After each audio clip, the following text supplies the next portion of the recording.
Hello, welcome to Set Lifting Report. And John, I just want to let you know I am not the one that's on 2 or 3 hours from now. That is Usama. That's why I'm on 2 or 3 hours later. but that's his show. Yeah, oh my gosh. Yeah, I do a 10 o'clock show Saturday nights, and we go all the way past midnight my time. And this week it'll be his time too. So we'll see how much harder it is for him. Oh my gosh, it's a late night when we do that. We are going to be tackling Sharia tonight again with critical thinking, using your brains, making you think, and we're going to be covering what I would consider a sensitive topic, which is death, and it's how you take care of the dead. What do you do? And I don't think most people, uh, unless you're older, grasp some of the things behind this. Now, I say unless you're older. If you're in your 50s and above, you've probably had to deal with someone close dying where you may have actually taken part in that process. Um, Either walking a relative through it or going through the process yourself for somebody close. And this is not something easy. And when I say it's not something easy, I totally mean that. It is totally not something easy. Now, we're going to try and be real sensitive when we go through that. There are going to be some times you're going to want to ask questions. How does this get done?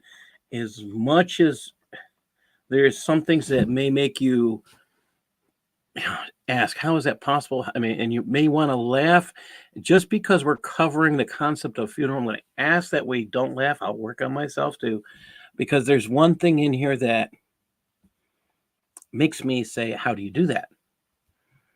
And and there's going to be some things that are translated in here that I won't show, um, because the translation makes you. I've got to verify with a human being rather than the AI component. Make sure it's accurate, because if it's accurate, I still wouldn't show it. So that tells you something about Sharia, that maybe some things need to be exposed about the translation, but not everything should be put into a Christian form. Now, I do want to share with you God's word because that's how I usually start. And I usually start with a relatively short portion. And today, I mean, I've been going through something and I don't know how to explain it, but this passage just kind of hit me, and it's taken me a few days to get through it. It's Second Kings 3, and I think some people just rush through this, and it took me a few days to get through it. So I'm just going to read it all and I'll tell you my thoughts. 2 Kings 3. Now Jehoram, the son of Ahab, began to reign over Israel and Samaria the 18th year of Jehoshaphat, king of Judah, and reigned 12 years. And he did evil in the sight of the Lord, but not like his father and like his mother. For he put away the image of Baal that his father had made. Nevertheless, he cleaved to the sins of Jeroboam, the son of Nebat, which made Israel to sin, and he departed not therefrom.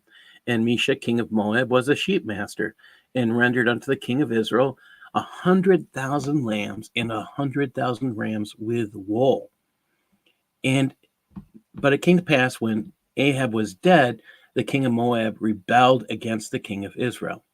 And King Jehoram went out of Samaria the same time and numbered all of Israel. And he went and sent to Jehoshaphat, the king of Judah, saying, the king of Moab has rebelled against me. Will you go with me against Moab to battle? And he said, I'll go up. I'm as you are. My people are as your people, and my horses as your horses. He said, which way shall we go? And he answered, the way through the wilderness of Edom. So the king of Israel went, and the king of Judah, and the king of Edom, and they fetched a compass of 7 days' journey. And there was no water for the host and for the cattle that followed them. That's their supply chain. You got to have a supply chain if you're going to war. And the king of Israel said, alas, that the Lord has called these 3 kings together to deliver them into the hand of Moab. But Jehoshaphat said, is there not here a prophet of the Lord, that we may inquire of the Lord by him? And one of the king of Israel's servants answered and said, "Here is Elisha, the son of Shaphat, which poured water on the hands of Elijah." And Jehoshaphat said, "The word of the Lord is with him." So the king of Israel and Jehoshaphat and the king of Edom went down to him. And Elisha said unto the king of Israel, "What have I to do with you? Get you to the prophets of your fathers and the prophets of your mother." And the king of Israel said unto him, "Nay, for the Lord has called these 3 kings together to deliver them into the hand of Moab." And Elijah said, "As the Lord of hosts lives, before when I stand surely, were it not that I regard the presence of Jehoshaphat, the king of Judah, I would not look towards you nor see you. But now bring me a minstrel." And it came to pass, when the minstrel played, that the hand of the Lord came upon him. And he said, "Thus says the Lord, make this valley full of ditches. For thus says the Lord, you shall not see wind, nor shall you see rain. Yet the valley shall be filled with water, that you may drink, both you and your cattle and your beasts. And this is but a light thing in the sight of the Lord. He will deliver the Moabites also into your hand, and you shall smite every fenced city and every choice city, and you shall fell every good tree, and stop all wells of water, and mar every good piece of land with stones." And it came to pass in the morning, when the meat offering was offered, that, behold, there came water by the way of Edom, and the country was filled with water. And when all the Moabites heard that the kings were come up to fight against them, they gathered all that were able to put on armor upward and stood in the border. And they rose up early in the morning, the sun shone upon the water, and the Moabites saw the water on the other side as red as blood. And they said, "This is blood. The kings are surely slain. They've smitten one another. Now, therefore, Moab to the spoil." Well, when they came to the camp of Israel, the Israelites rose up and smote the Moabites, so that they fled from them. But they went forward, smiting the Moabites, even in their country. And then they built, and then they, sorry, and they stopped all the wells of water and felled all the good trees. Only in Kirisheth that they left the stones thereof. Howbeit the slingers went about and smote it. And when the king of Moab saw the battle was too sore for him, he took with him 700 men and drew swords to break through even unto the king of Edom. But they couldn't. Then he took his eldest son that should have reigned in his stead and offered him for a burnt offering upon a wall. And there was great indignation against Israel, and they departed from him and returned to their own land. Now, I say there's a number of things here that need to be looked at to understand this chapter. Jehoram, who is now the king of Israel, has replaced his brother. Now, when their father died, Moab rebelled and refused to continue paying tribute. Joram's brother didn't act to squash the rebellion. The very first verse of this book, 2 Kings, addresses the rebellion of Moab. Ahaziah, that brother, had ignored them, the rebellion. Maybe it was due to his physical condition. I'm not sure. Jehoram appears to be very aware of the books and the lack of payments. He recognizes that in truth, he doesn't have the knowledge to lead a military response and seeks the assistance of Judah's king. So it was King Jehoshaphat's idea to enter Moab through Edom, so they could do it secretively. I mean, you don't just show up with an army and say, "Okay, let's go to war." So, we got that advice. Moab is not next to Israel nor to Judah. They could approach by the Dead Sea, but this would be seen. So instead, Israel's army went south, joined with Judah's army, and then farther south went into Edom, where they joined with its army. Edom's kings had served God, so this suggestion by Jehoshaphat is a binding together of a threefold cord. But sadly, all 3 kings have engaged their armies without first consulting God. They came fully prepared with supplies. Of course, armies travel on their stomach. That's why it says there was no water and mentions cattle. The lack of water creates a sense of urgency to check in with God to see if what they're doing has a stamp of approval. The one to question if they've stood against God on their decision is not the king of Judah nor the king of Edom. It's the king of Israel, who still follows in many of his father and mother's sins. The 3 kings have gathered in Edom with their armies to go to war and now ask if there's a prophet of God available. Well, one of the servants tells them Elijah is present. God knew they would call on him and put a guy there. He put his man there. And I just think that's a fascinating piece of scripture. Sorry, it's a little bit longer than I usually share, but there's more there. And it kind of surprised me when I was doing when I do my devotions and I write these pieces. I'll look at commentaries, and I have a few favorite ones. And one of my favorite ones really had nothing. I was kind of surprised, kind of that they just saw it as a matter of fact. You can't really comment on it. And I just think there's an awful lot there to learn from. That's just me. Now let's get into this. This should be a mind number for some people. We're talking about the funeral book. And this is it's going to be shocking. And keep in mind this question. Does Shariah cause the process of cleaning the body to be difficult? And I could have corrected. I'll have to correct that. To be difficult. That is the real question. And of course, this is what happens when you rush and don't do it correctly. According to, you notice it says funeral book, and on the top it says funeral prayer. Google Translate insists the terminology is funeral book. I double checked a few different places and ways, and it actually seems to be funeral book. Funeral prayer doesn't make sense because they address far more than prayer. So this is going to get interesting. All right. Do I have a volunteer to read first? Is this large enough for everybody to see, or do I need to make it larger? I can do it. Okay. All right. What do we got? G1.0, visiting the sick and dying. Yeah. Okay. Division G, Chapter 1, Verse 1. It's recommended for everyone to frequently remember death, particularly if one is ill, and prepare for it by repenting because of the hadith. Remember often the ender of pleasures, meaning death, a hadith related by Tirmidhi, Ibn Hibban, and Hakim, the latter two classifying it as rigorously authenticated. Nasi version has the addition, for truly it is not remembered in the plenitude, save it diminishes it, and not remembered in a dearth, save it increases it.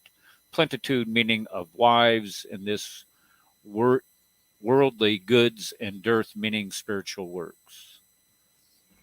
It's an interesting thing. I mean, when you start, I get the concept of repenting, but Allah doesn't really forgive sins from what I see.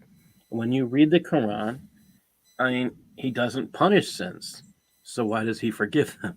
And that just makes me think, what's the intent here? Are they saying that if they don't repent, they're going someplace else? I mean, this is something to think about. I mean, what's their real intent? Oh, you have to become Muslim. Okay, I get that they're saying that. Well, if you don't become Muslim, does that mean you're still going to hell? Or if you do become Muslim, are you going to hell? Well, that's what the Quran tells you. You're going to hell if you become a Muslim anyways. So why? I mean, why do anything? All Muslims are guaranteed that. So sad. Makes you think. The ender of... All right. Ender of pleasures. Well, I think... yeah, that's a good point. Ender of pleasures would be Allah, a.k.a. Muhammad. Now, is this... I would say Muhammad believes he is the bringer of pleasures, but death, I'm not sure. I'm not sure if Muhammad would consider himself equated with death, though. I think they're talking about death, so I'm not exactly sure how that would go. Let's go on. And real. G 1.2, let's see. Darcy, do you want to read? Sure. It is recommended to visit the ill even if the malady is only sore eyes, whether the person is a friend or enemy. If the sick person is a non-Muslim subject of the Islamic State, a dhimmi, then if he is a relative or a neighbor, visiting him is recommended. If not, visiting him is merely permissible. That's kind of confusing, isn't it? The way it's worded. Is it recommended or is it permissible? Yeah, that doesn't help my brain fog. Well, that's kind of the issue here. I mean, it's recommended. If it's not recommended, it's permissible. And kind of, I like that they do have something. Okay, visit your friend, visit your enemy. Okay, but permissible means like, okay, you're doing something and you need permission. All right. I'm guessing Red is on his way home, so I'm going to read G1.3. It's offensive. I'm here now. Go ahead. I'm sorry. Okay. I'm here now. All right. Do you want to read 1.3? Sure. 1.3. It is offensive to sit lengthily with a sick person. Oh, sick person. It is offensive to sit lengthily with a sick person. It is recommended not to continuously visit, but only from time to time, unless one is a relative or similar person of his friends, whom the sick person is fond of, or someone of the righteous, from whose presence others divine spiritual blessing. Barakah. For any whom visiting the sick person is recommended at any time, as long as there is no objection by the sick person to long visits. I have to say, when you have that makes sense, doesn't it? I mean, you should visit the sick. Well, it does, and it kind of makes sense. You shouldn't spend too much time. I mean, when I'm sick, yeah, sure, thanks for coming by, but I'm going to throw up now, and you don't need to see that go away. You know what I mean? I just want to, so, okay. That's kind of sensible, I guess. Like, yeah. I'm racist against sick people. No, I just don't like to be bothered when I'm sick. Especially, when you're sick, you're like, what's wrong with you? I'm sick. Leave me alone. But no, how you feel? No, just leave me alone. Okay. I'm okay. That is spiritual advice from Radical Moderate. So the truth is that there are some people who will visit and overstay their visit when you're not feeling well. So this is actually surprisingly good advice. And you won't hear me say that very often, but I think it's actually good advice. A broken watch is right twice a day. Well, we're at once or twice, so this makes sense. I mean, I like it. I'm not fond of the wording, but it is something what it is. I mean, it works. All right, let's go on. We'll go on to G1.4. And I guess I'll read this one. If the visitor has hopes that the patient will survive, he supplicates for them. Now, supplicate is a word that we have learned that Muhammad doesn't understand.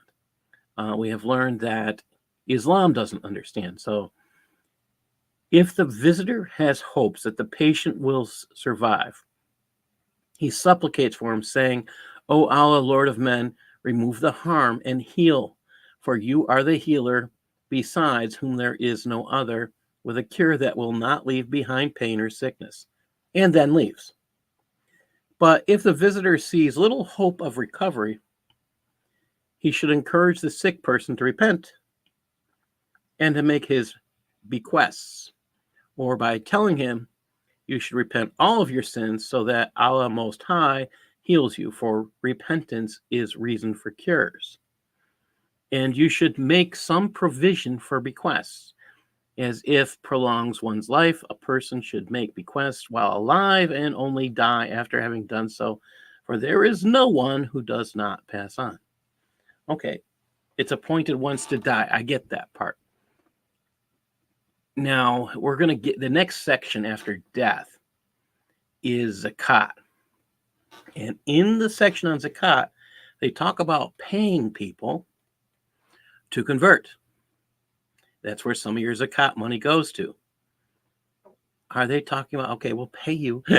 I mean, I kind of wondered here. They're going to do things, make life easier for you. All you got to do is convert. We'll make life easier for your family.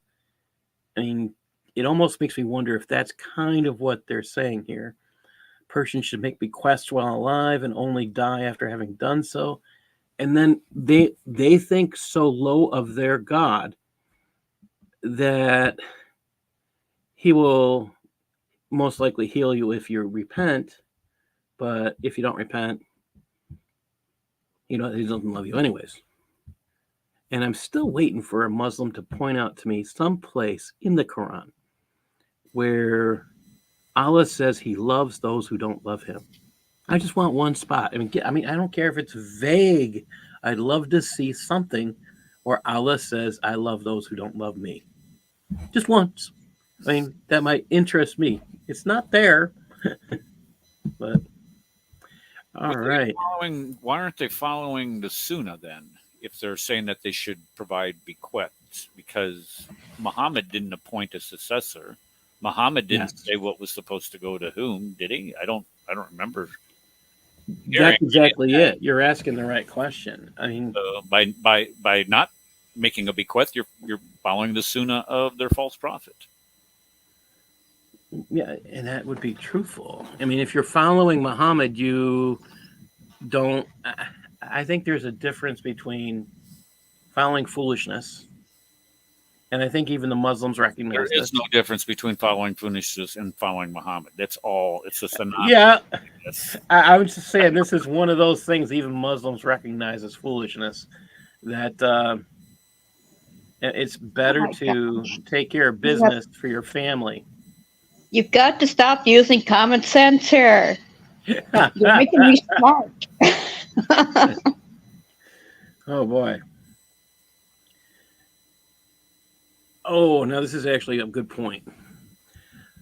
The janazah ridiculousness if Allah had already decreed your final destruction 40 years before you were born. So understand this.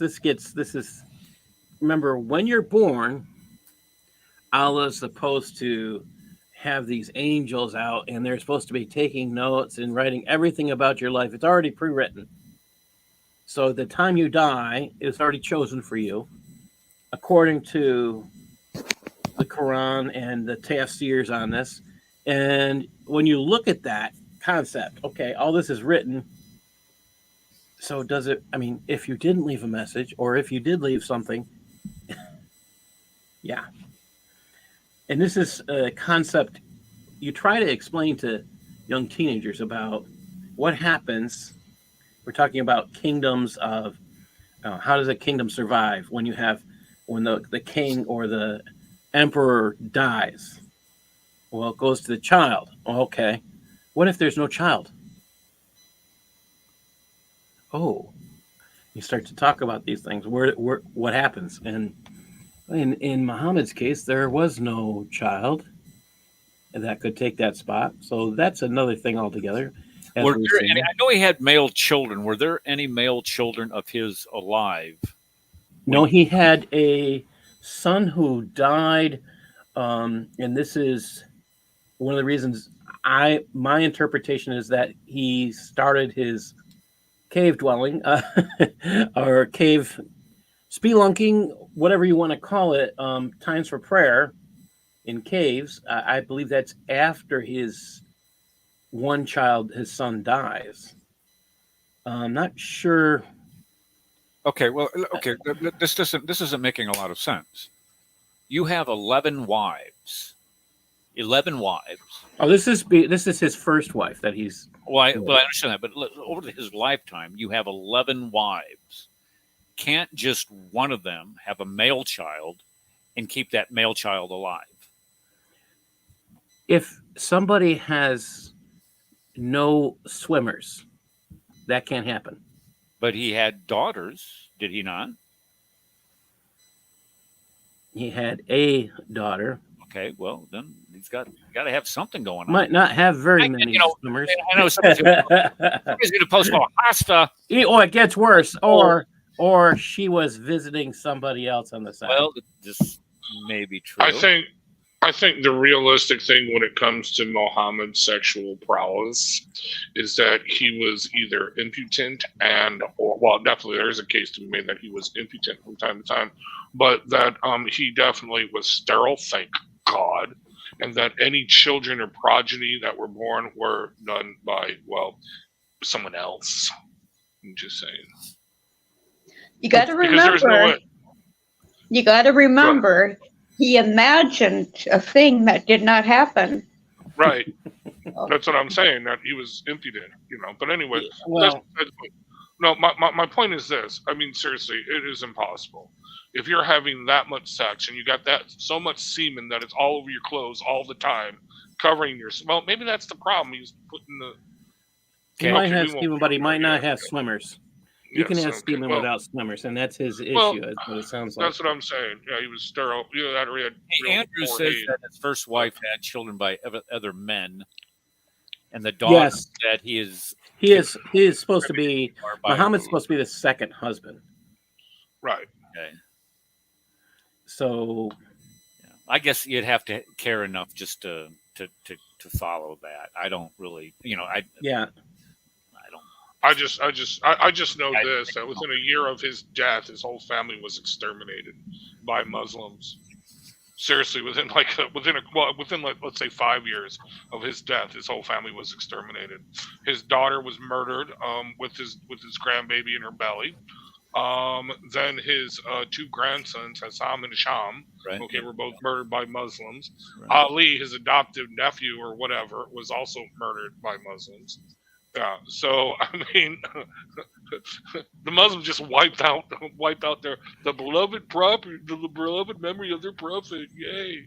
Well, again, this is about, if we're just looking at this as being about death, though, and about being towards death, and I think that again, this is where the Muslims are smarter than their imaginary prophet. Again, there's nothing in the Quran that calls him a prophet. I still can't find it. This is where Usama and I disagree. I look at the word seal as a stamp of approval, which is a messenger. And I'm looking at it from the historical perspective, not from an interpretation. The fireworks on Sunday when they were arguing this fight on my show. I mean, it was... Oh yeah. Brad, Ed, Connie... Well, they were beating each other about the head and shoulders over this thing, and I'm just like, guys, he's a messenger. He's not a prophet. Right. That's what the scriptures say. That's what their scriptures say. It was over Israel. What do we call? No, not Israel. Palestine. That was it. I'm sorry. Or we'll use the Arabic pronunciation, Palestine. Palestine. Yes. Palestine. I'm going to leave that alone. Everybody should know what that is. All right. Not going there. I'm not saying what it is. If you can't figure it out, go look. All right. And why is this not going? Okay. All right. So here we go. G1.6. We're supposed to be on 5. G1. There we go. 1.5. Yeah. There we go. All right. And let's see. Who was first? Darcy? Or Eric. No, Eric. You were. Okay. Eric, the Thecapher, was first. Okay.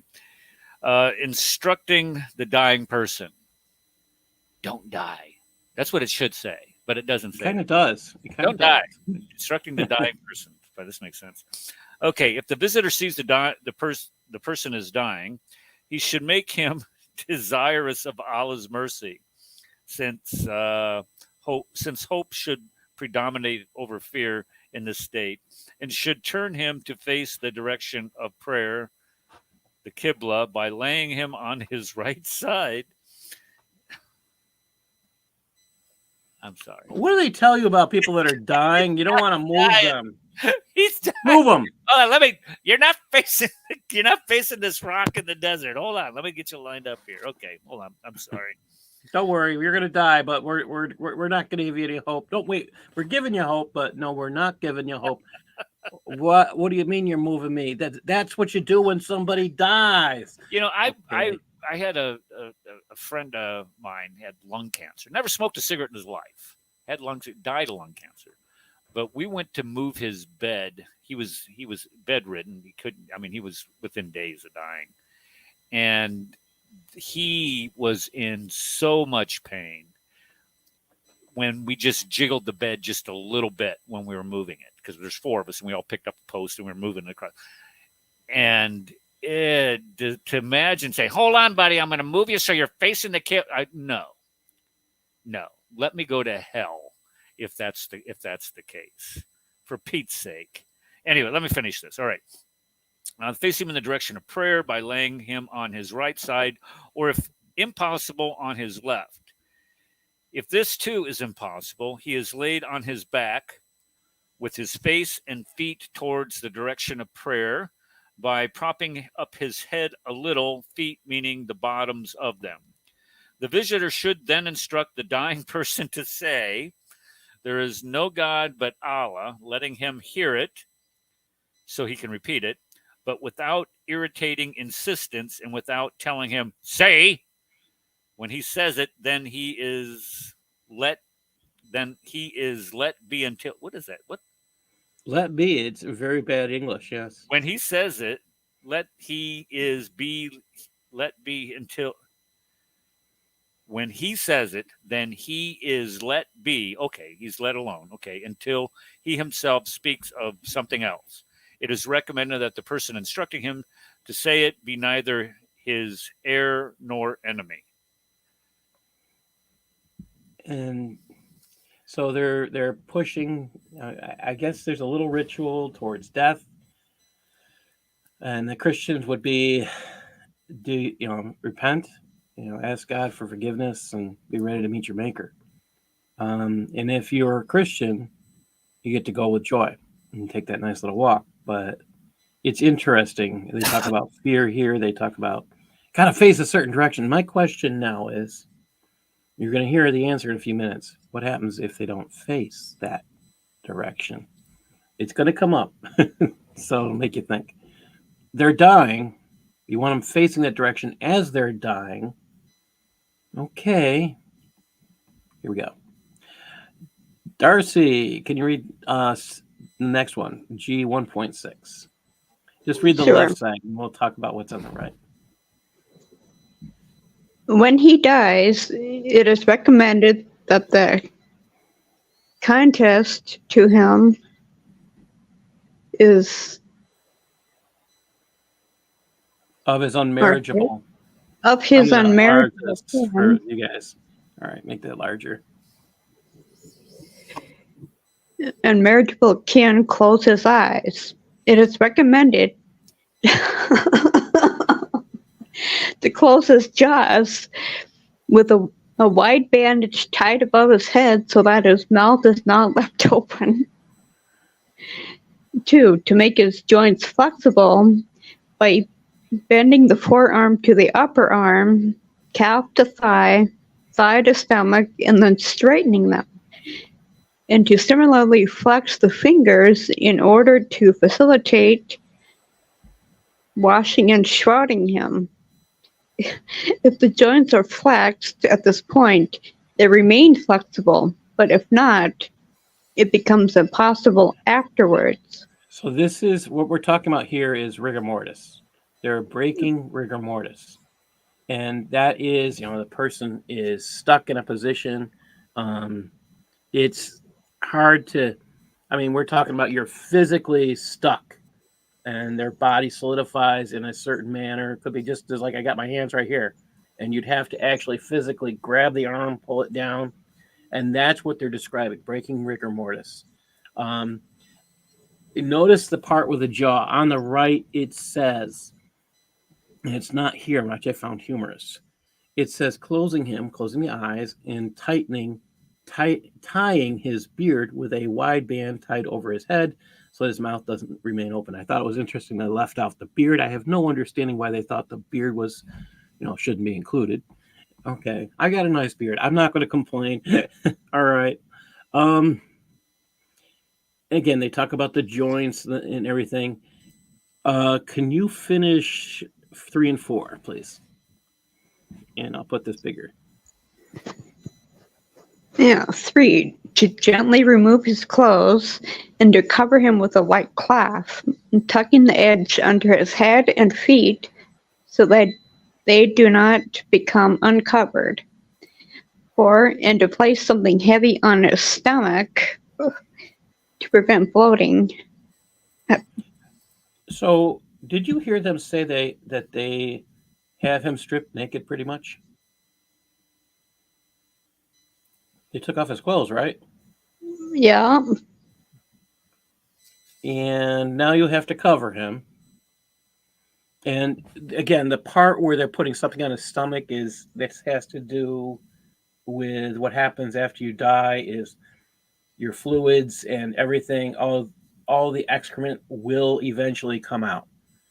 And that's part of this, part of the process. That's what it comes down to. It sounds bad, but that's really what they're talking about. It's the dying process. You go through rigor mortis, your excrement will come out. That they're trying to encourage the process a little faster. All right. And we're up to Rad. What you want me to read?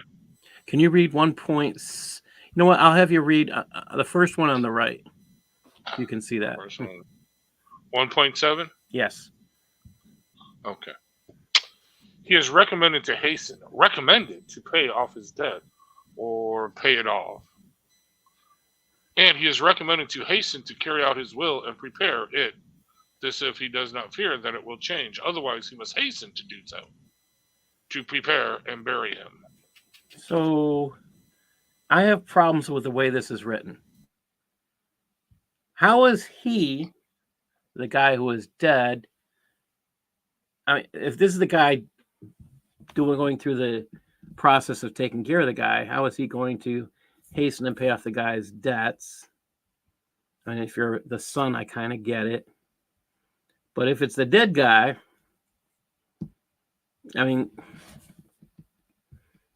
does taking care of someone who's died, does that now make you responsible to pay off their debts? I mean, these are questions we probably should ask. From what I'm reading here, either that makes the dead guy responsible for paying off his own debt, or it makes the guy who's taking care of him responsible for paying off his debt. Does anybody else see that too, or is that just me?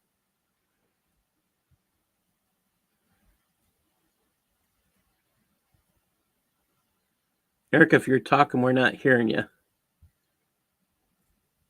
I'm sorry, I missed that. No, I'm trying to understand it. I mean, you're supposed to pay off this guy's. Let me read the other one. It's recommended to hurry in implementing his bequest and readying him for burial. Burying him is unlikely. The body rapidly change. Obligatory it is likely that has nothing to do with it or have creditors. It sounds like the guy who does this stuff is now responsible for paying off his debts. Right. Well, maybe being the executor, per se, what we would say a modern equivalent of his executor, to pay off his debt, execute whatever bequests he might have had. Because I'm sure they didn't run things through probate or have, a lengthy. That's a good explanation. That makes sense. I just had a problem with the way it was worded. I mean, it almost sounds like they want the dead guy to take care of business, but then you read it and you're like, wait a minute. If you get stuck doing this, it says recommended to hasten to pay off his debts. Well, I would say this would be you would select somebody to before you die. Say, look, I would like you to dispose of my corpse, or however you want to say it. Bury me, prepare me for burial, bury me, and then discharge all of my, current business that's going on, divide up my estate how I want it to. And this again is all encompassing. This is one of the few spots of common sense in Shariah, which makes some sense. You want to take care of business. Well, it is a death cult after all, so making sure that you do the death part right would make sense. Would be a good idea. Yeah. All right. Can you continue, Rad? 1.8. You choose left or right. I don't care which one right now. They're All pretty right, close. sure can. Okay, 1.8. When someone dies suddenly or is believed to have died, okay, either they died suddenly or they're dead. You can't. Anyway, Yes. the body is left until it is certain he's dead. Okay, it's before By sun. wait, by a change in odor or the like. Yep. I was waiting for that one. Okay. That's a Notice on the right. If he dies yeah. or thinks he listen, if he dies or thinks he dies suddenly. You thought you died suddenly. Oh, this is where it's getting bad. Again, the translation you said like he was left to be certain of his death by they waited till he stunk. So he's dead for 3 or 4 days we're talking about.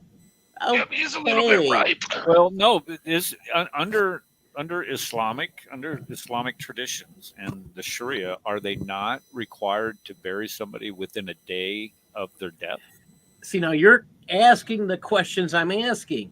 Oh, Because I mean, this is something been asking. I haven't seen a rush here to get anything done yet. Have you? seen a what get done yet? A rush to get anything done.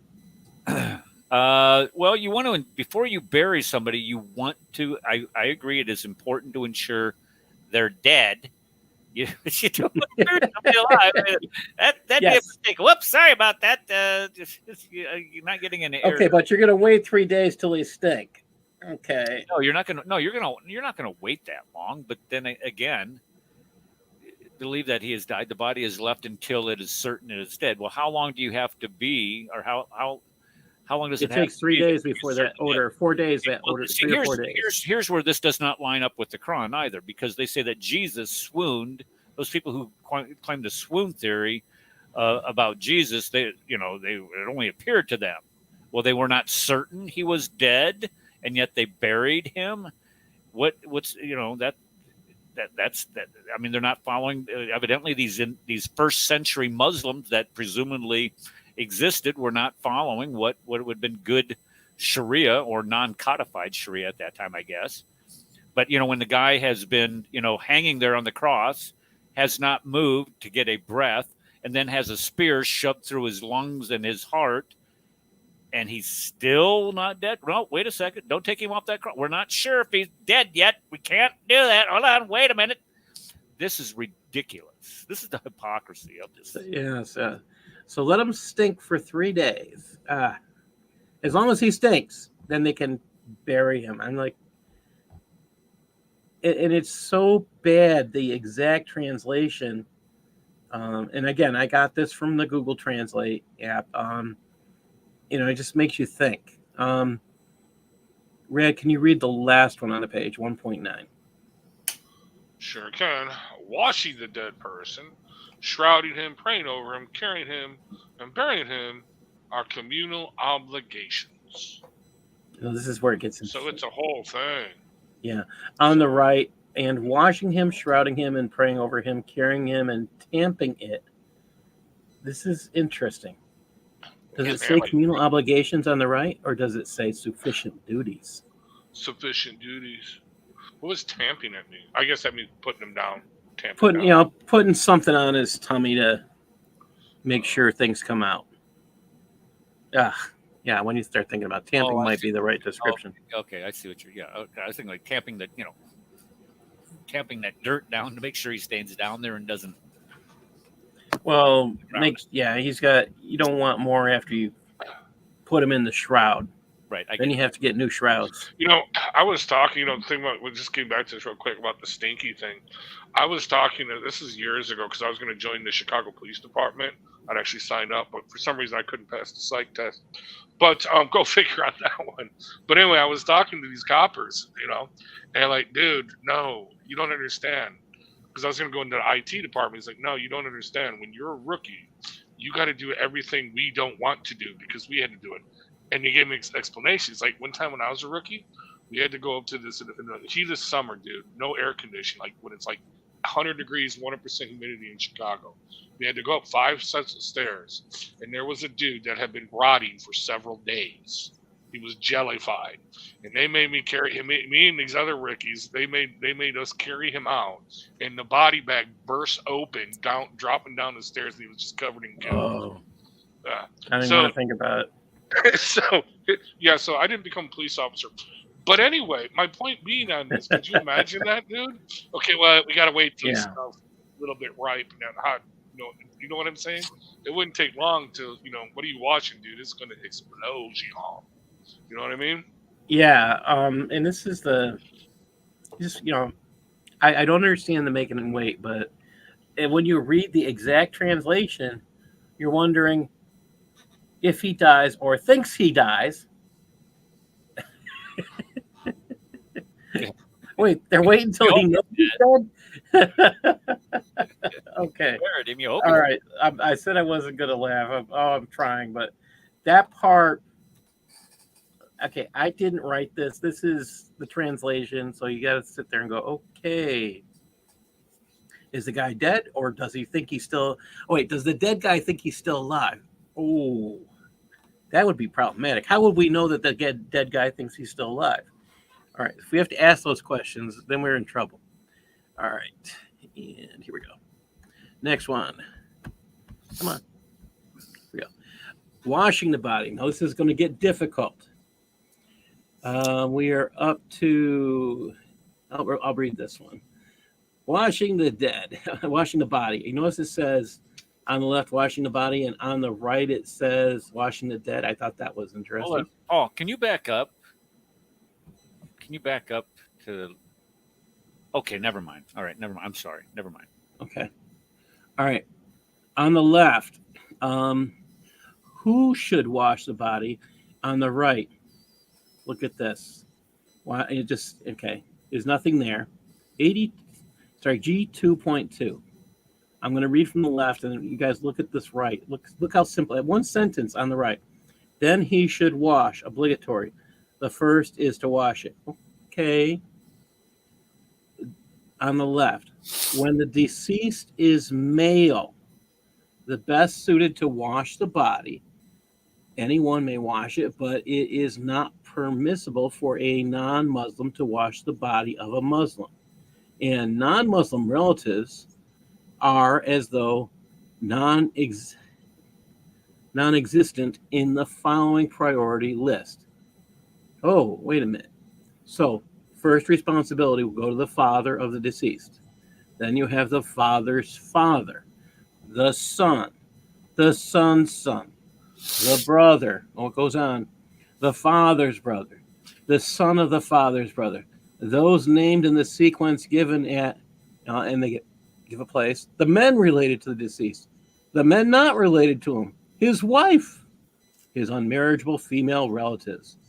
Now this list on the right. Let's check if this is right. The same. Let's make sure it's the same list. All right. It says he's a man. Okay, we got that part. Better to wash him. The father. Okay, got that. The grandfather. Got that. The son. The son's son. You see that? The brother. Then the uncle. The cousin. All right, we're seeing this. Then the men are relatives. Those men, and then foreigners. Then the wife. I have blanked out a piece here because it said something I'm hoping is inaccurate translation, but if it is, they don't want you to read it. Did you agree with that, Eric? That they don't want you to read that, which you're going to uncover? Yeah, I would hope. No, I'm not uncovering that. I would. I would. So yeah, we looked at that before the show, and yeah, I would hope so that you would not want to. They wouldn't want us to know this. Get that one out there. No, it's pretty sick. I'm going to say if you go to Reliance of the Traveler and you look at this section and you use the Google Translate app on your phone, which you could do right now if you wanted to, I'll even make it easier for you real quick. Use your Google Translate app on your phone, take a picture of it, use the camera, and the translation you'll get will open your eyes. And I'm going to say, make sure you're not drinking anything or eating anything that could be, yeah, it won't. I'm not saying it'll make you laugh. You'll be going, what? Yeah. Yes, things that make you go, why? Yeah. So that one got me. I didn't expect that one. All right. We're back to Darcy. Yeah. I'm sorry, Skip. Are you okay? Yeah. Can't read the first two words because Okay. that time. If you could If the drop deceased is female, okay. The best suited to wash the body is one of her female relatives, meaning the women of her immediate family, such as her daughter or mother, other women, her husband, and then a member of her unmarriageable male relatives in the above order. so If notice the this deceased, on the right. So you got this. Notice on the right, it is a woman. The woman should wash her. Okay, men wash the men, women wash the woman. Okay, that makes sense. Relatives and her close relatives, such as the daughter, the mother, the foreigners. I still find that part interesting. The foreigners and the husband and male relatives, respectively. All right, go ahead, Darcy. The last part there. if the deceased is a non-Muslim, then his non-Muslim relatives are better suited to wash him, as On the opposed right. Oh, listen to this. On the right, if he's an infidel, then his relatives are infidels, more deserving.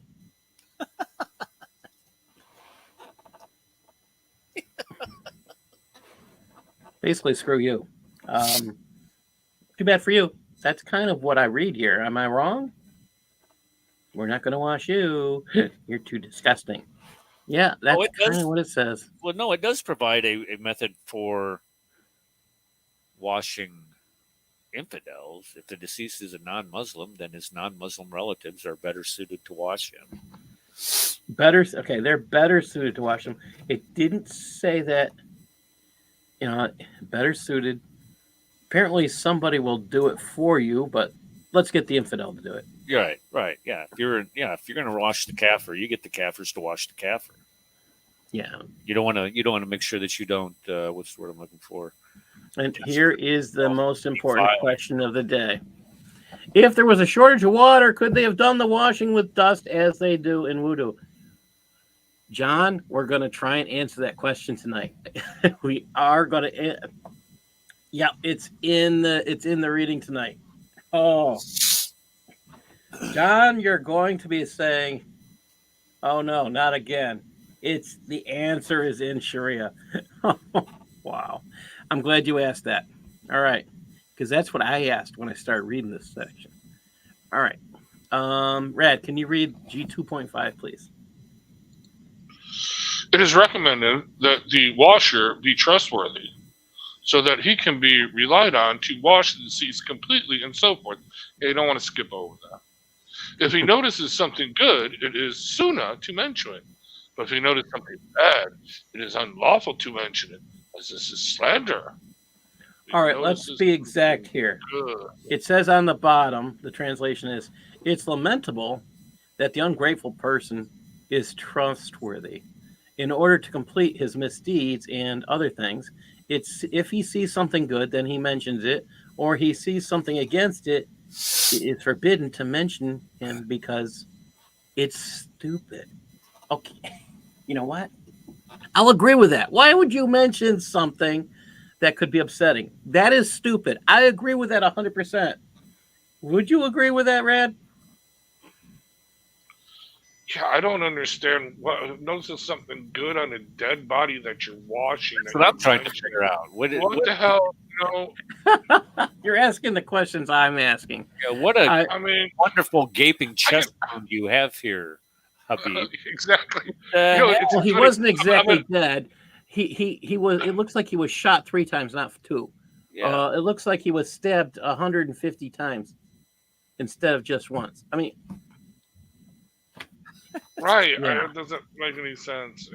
These people are just I don't know what they would think would be a good thing. And again, if you're going to, if You it's look so much better now that your head has been removed. I mean, what do you say to somebody that, I mean, why would you do? why, I mean, why would this you is mention just. anything to begin Uh, okay, here's we have another problem. We have another problem we haven't fixed yet.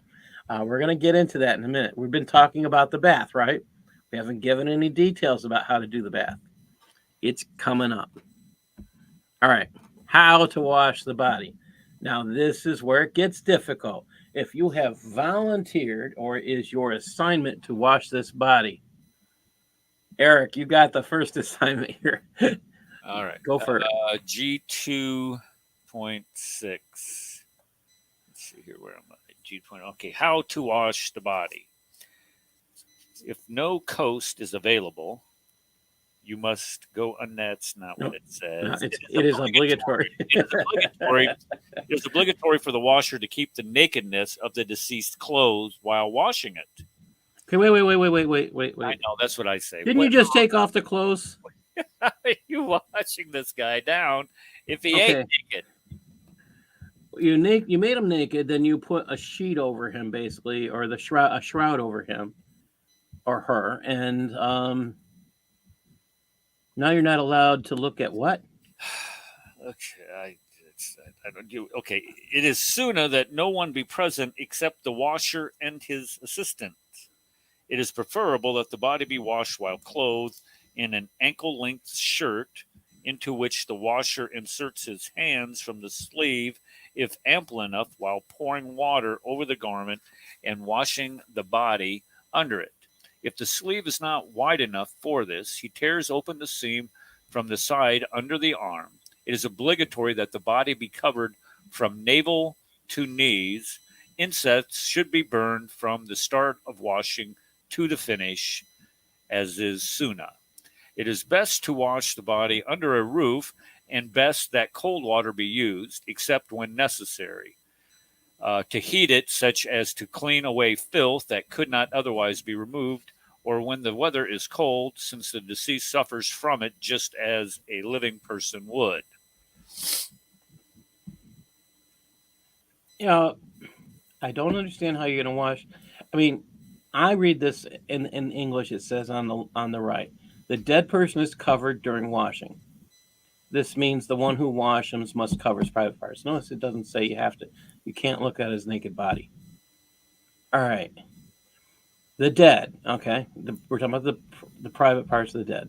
It's recommended that no one but the person who is washing and his designated person be present. It's recommended that he wash this guy while this guy is wearing a shirt, the dead guy, okay? The wash put his again. They don't really want you touching anything. But this shroud, this is where it got interesting for me. I was looking at hadiths.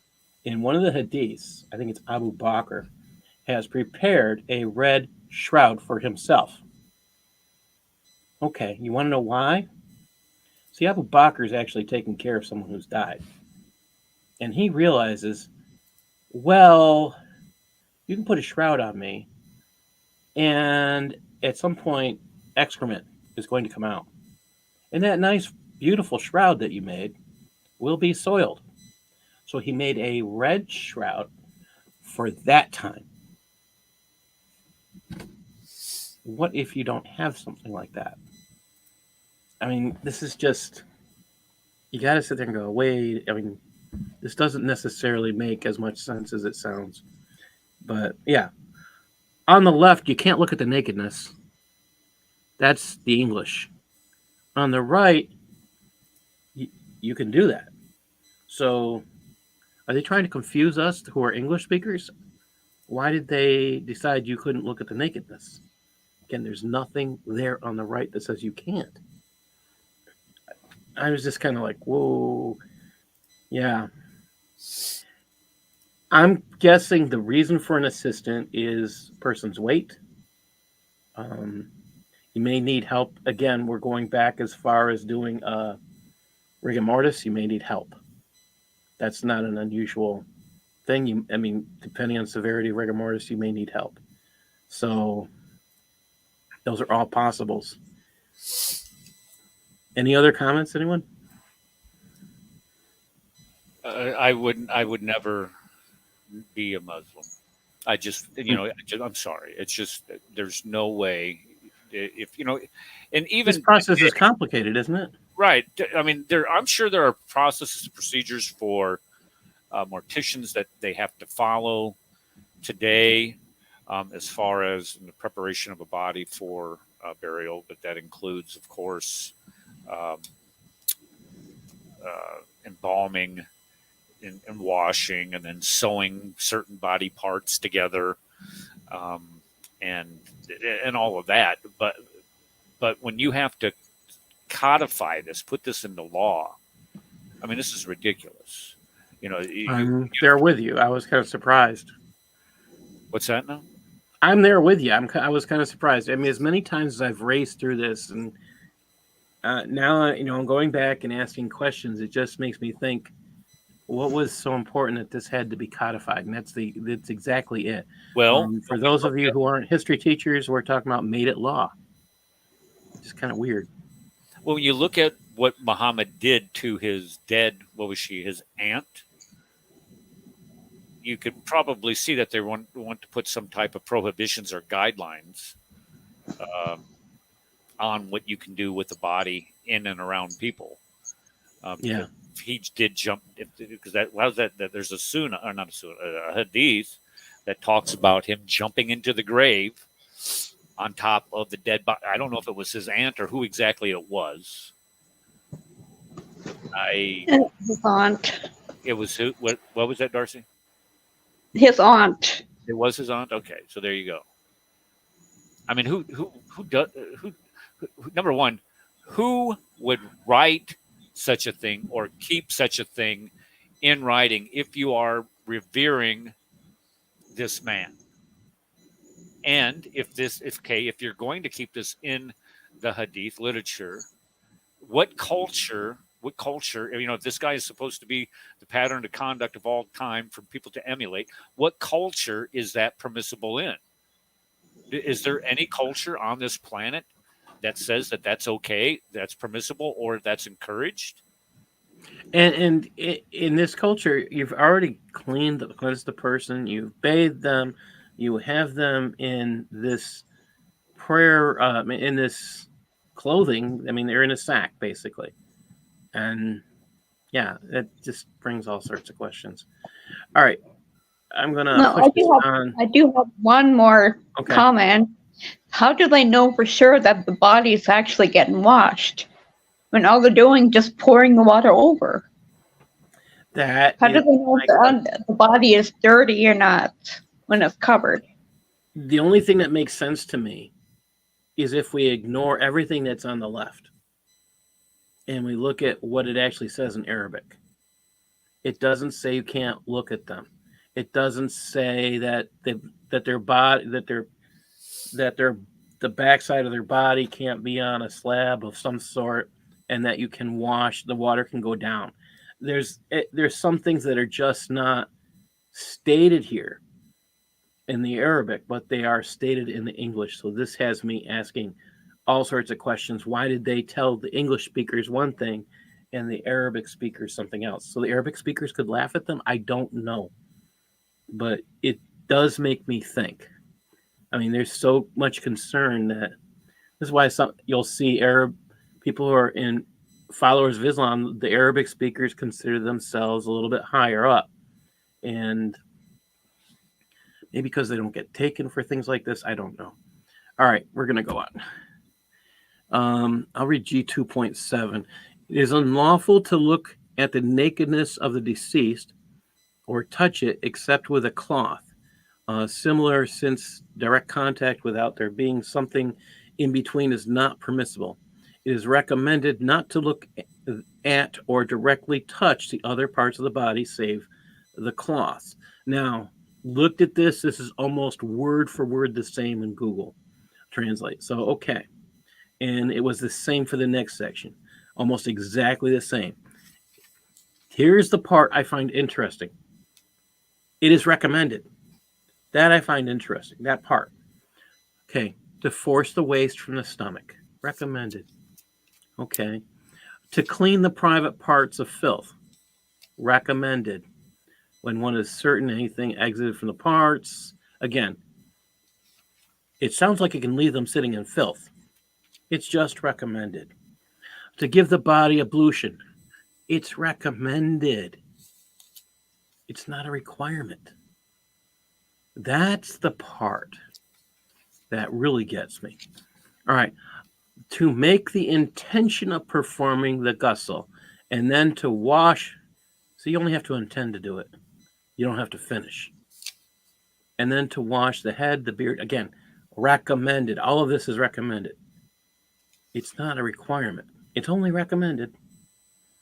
I mean, this is just kind of weird. I'm going to finish this one up. Taking care each time to press the hand on the stomach. Again, they're acknowledging here that there will be excrement, that there will be things that come after the body passes away. That's not a question, but it's only recommended. And I'm just kind of confused as to why they say that. They imply that ablution is required for this kind of thing. But the statement in Shariah is that it's just recommended. It's not required. So all this stuff. Now, again, have you heard of a timeline yet? Because I haven't seen a timeline. I haven't seen a need for a rush yet, especially after leaving that guy out for 3 or 4 days. Ugh. Yeah.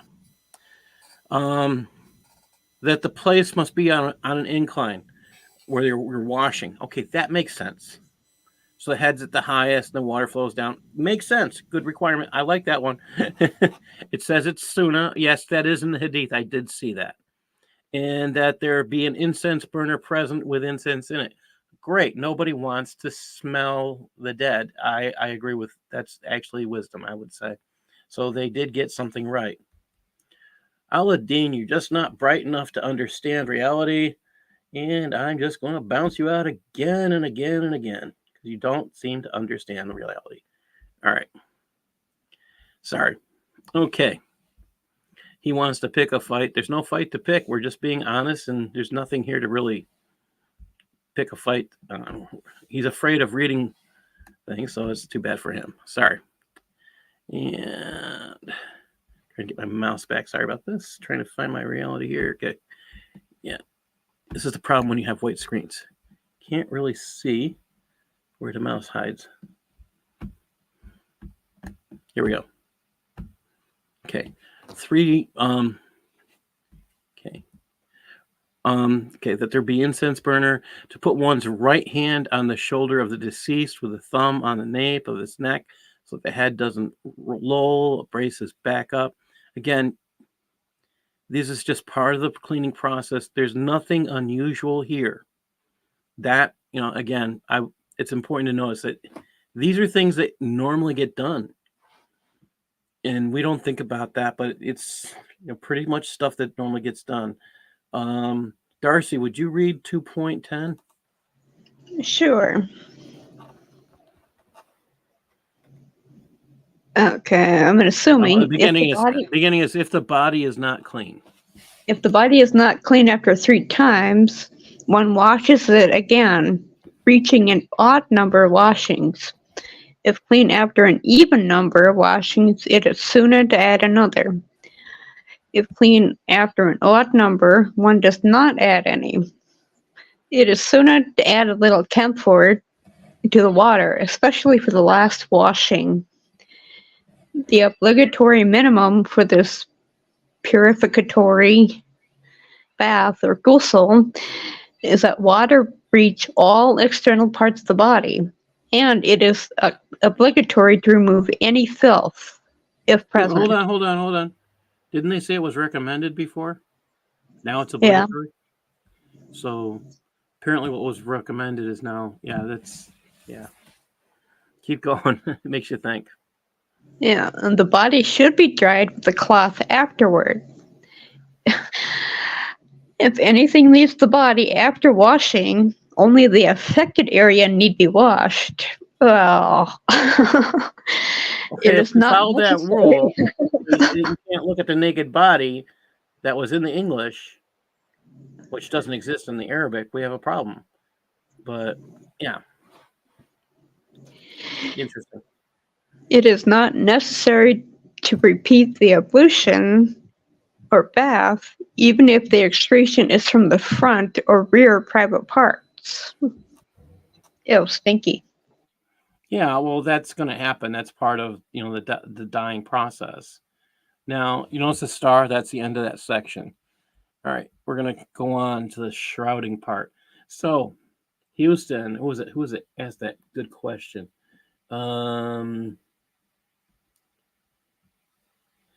If there was a shortage of water, we're going to get there, John. On the shortage of water, I still like that question. We will get there. All right. Believe it or not, it's in here. We'll see how much farther we get. All right, back to you. Let's see. I think it's Rad's turn.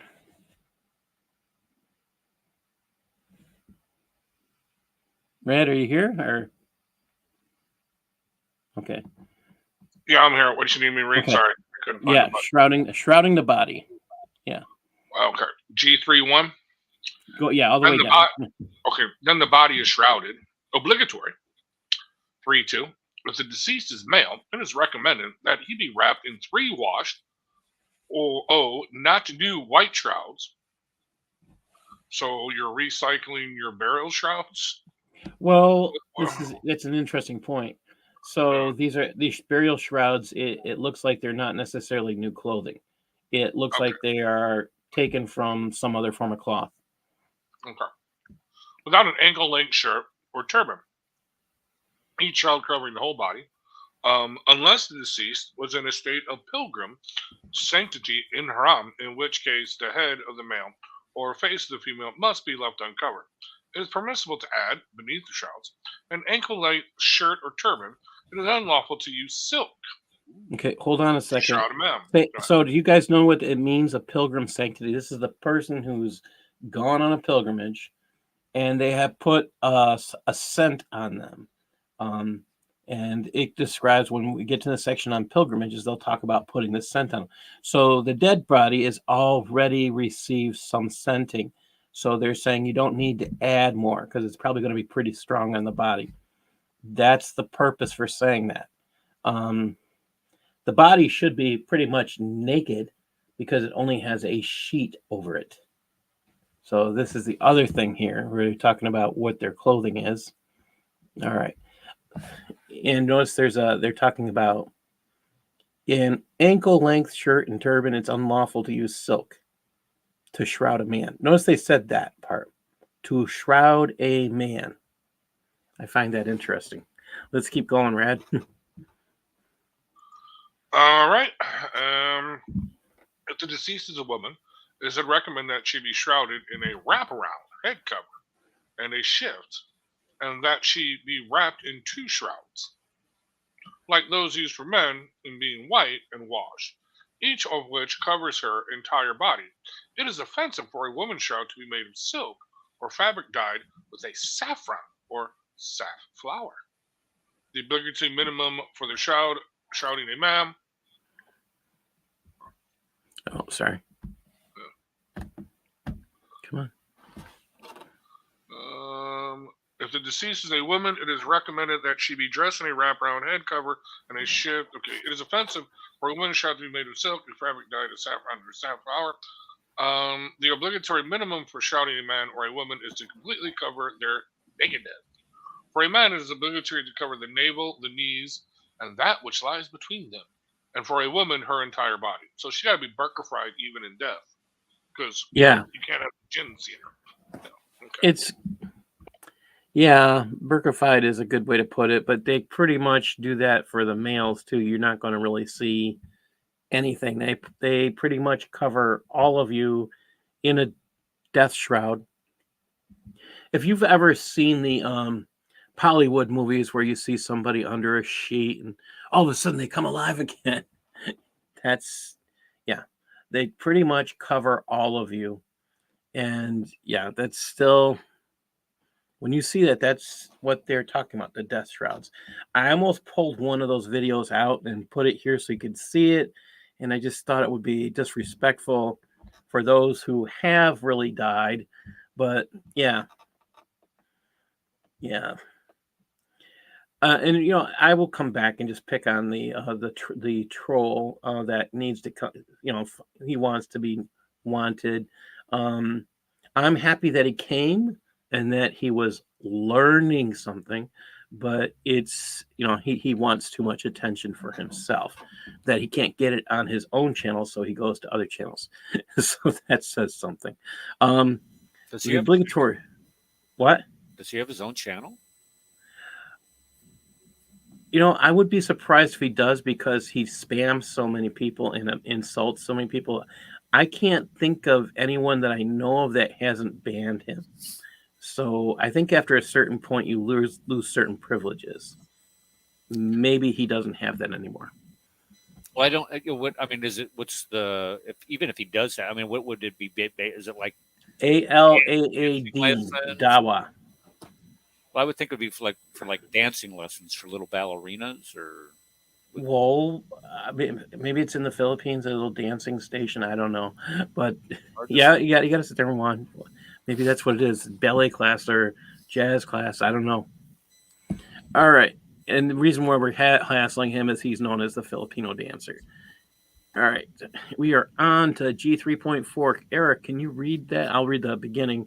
If a person dies while in a state of pilgrimage. Again, I put this up here because the person who dies has already had a scent put on their body because they're a pilgrim. State of pilgrim sanctity. Did Darcy? Okay, I think you. Yeah. Am I losing track of who's? Okay, go ahead, Darcy. It is unlawful to scent the body, to dress it in a garment with any sewing on it or in it, if male, and to cover the head of a male's body or the face of a female. Isn't that kind of weird? But the thing with the pilgrimage is they're not allowed to wear anything with sewing on it. Does anybody else think that would be difficult? Yeah. Basically, you have to find a seamless gown. I mean, it's basically like you wear the only thing I can equate to it is you're wearing a toga. It's the only thing I can come up with that's close to that. You're wearing a toga, you're wearing a sheet, and you wrapped it around yourself. That's what they're already wearing. Yeah. All right, G3.5. Yeah. It is not recommended to prepare a shroud for oneself unless to ensure that it comes from a lawful source or from the effects of a virtuous person, meaning those who worship much, or religious scholars who apply their knowledge in their lives. In such a case, one may procure it for the blessing therein. So you prepare a shroud for yourself, but don't prepare a shroud for yourself. We kind of heard you don't do this. You don't prepare it, but you do prepare it. But you don't, but you do. And this is Shariah. Not sure what the actual answer is, because we just read it a little ways back. You don't do it, but you do. I mean, you got to remember the prophet didn't know, and Aisha actually testifies in the hadith that there was 3 shrouds that he wore. So it's just kind of, you're sitting here like, what's going on? All right, let me just double check where I'm at in here. We might be stopping for the night because Red and I had something we wanted to talk about, and I just want to double check where I'm at. Sorry, guys. Just want to double check. Here we go. And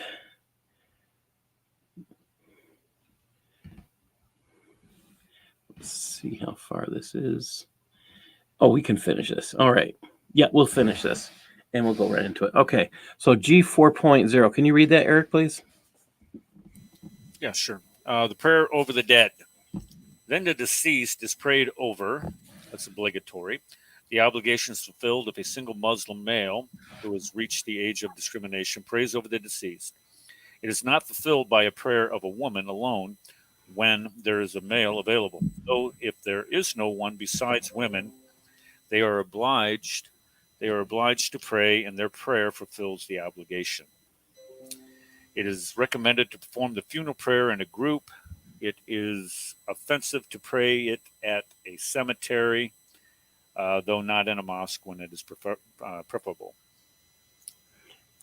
That one still gets me. You don't pray at the cemetery when you're putting the guy in the hole. You don't, again, it's recommended to perform the funeral prayer. It's offensive to pray it at the cemetery.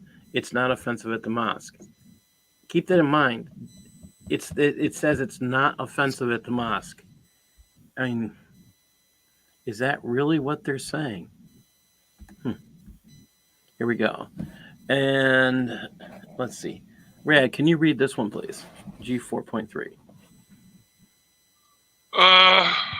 G4.3. The person best suited to lead the funeral prayer is an imam, who is the one who is best suited to wash the deceased, except for women, who have no right to lead. The family member responsible for the deceased is given preference in leading the prayer, even over the sultan or imam of the mosque. The older of two persons, meaning more years in Islam, provided he is upright, takes precedence over the more learned in sacred law when they are at the same level of the two precedent orders, such as two sons or two brothers, since the purpose is to pray for the deceased, and a supplication of an older person is more likely to be answered. Wow. Okay, so the older guy has rights and he gets his prayer answered faster. That's what it says here. It'd be nice to know that if you're older, you get your prayers answered faster. Wow.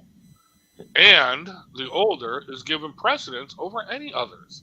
At that level, though they are of the same age, the one is chosen according to the older or the order used for the immature. Imamate. That's the person who is the leader of the prayers. That's what they're talking about. Okay. Hold on. The responsible family member is given precedence in leading the funeral prayer even when the deceased has stipulated some other non-family member to be the imam. So Shariah says, hey, it doesn't matter what you planned. Yeah, it doesn't matter what you planned. So you could actually ask a preacher to show up, and that won't work. It just won't work. Nope. That one kind of surprised me that you could make arrangements, and because they're not family members, they're not the oldest person, you get overruled even though you're dead and that's your wishes. That stuff makes you think, like, why is it so why don't you let the person have what he wanted? It's his last wishes, that's how I look at that. But all right. Eric, I'm going to ask you to read these two, and then I think we're done for the night. I'll double check that. Okay, Division G, Section 4, Paragraph 4, placing the body for funeral prayer. It is recommended in the funeral prayer itself, where the deceased enshrouded is on a bier in front of the imam and lying on his right side, facing the direction of prayer, that the imam stand by the head of the deceased, if male, and that by the posterior, if female, because this better screens her from view. Okay. So he's got to look at her butt instead of her. I'm not. Well, it's not exactly a thick fabric is my best way to look at this. And she's, yeah. He's standing by the posterior of female, though. I mean, that's he can't see. He's seeing a lot more than he should see. That's my, yeah. Maybe he's there because he wants to look. I don't know. Well, if that is on your mind of a dead person, of a dead person, if that is on your mind of a dead person, and you're checking that out, what are you being? Why are you an imam to begin with? I mean, what kind of sick? Well, let's- it's most likely, I will say this, if it's a female, he's most likely, it's not usually a male that gives that speech. It's usually a female. That's what you're going to hear in here. Okay. So it's usually a female that gives that speech, or that gives that, leads that. All right. Well, I'm gonna go do some voodoo when this show's over. Yeah. If there are several, G4-5, if there are several bodies, it is best to perform a separate funeral prayer for each individual, though it is permissible to pray for all of them in a single prayer by putting the buyers directly in front of the imam, as in one after another, parallel with the rows of worshippers, each body facing the direction of prayer, the closest body to the imam. If the dead differ in gender, should be an adult male, then a boy, then a woman.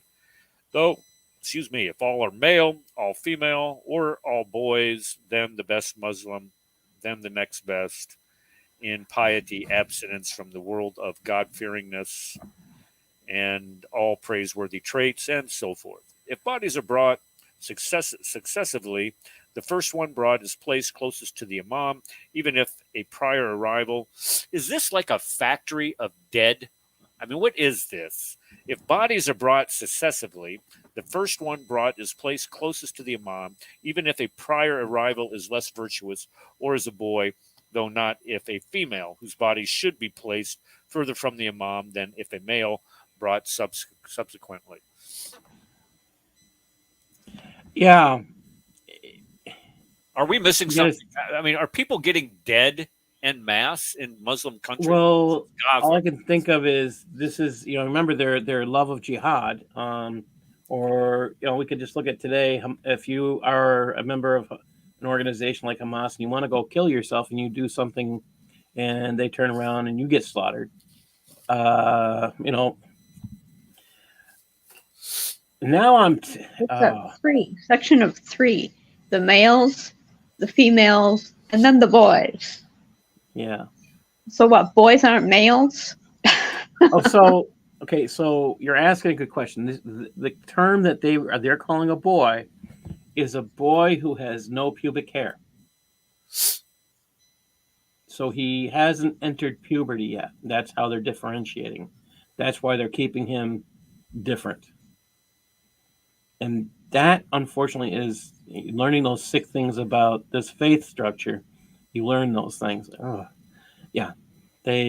So basically, females are pretty much garbage, even in death. They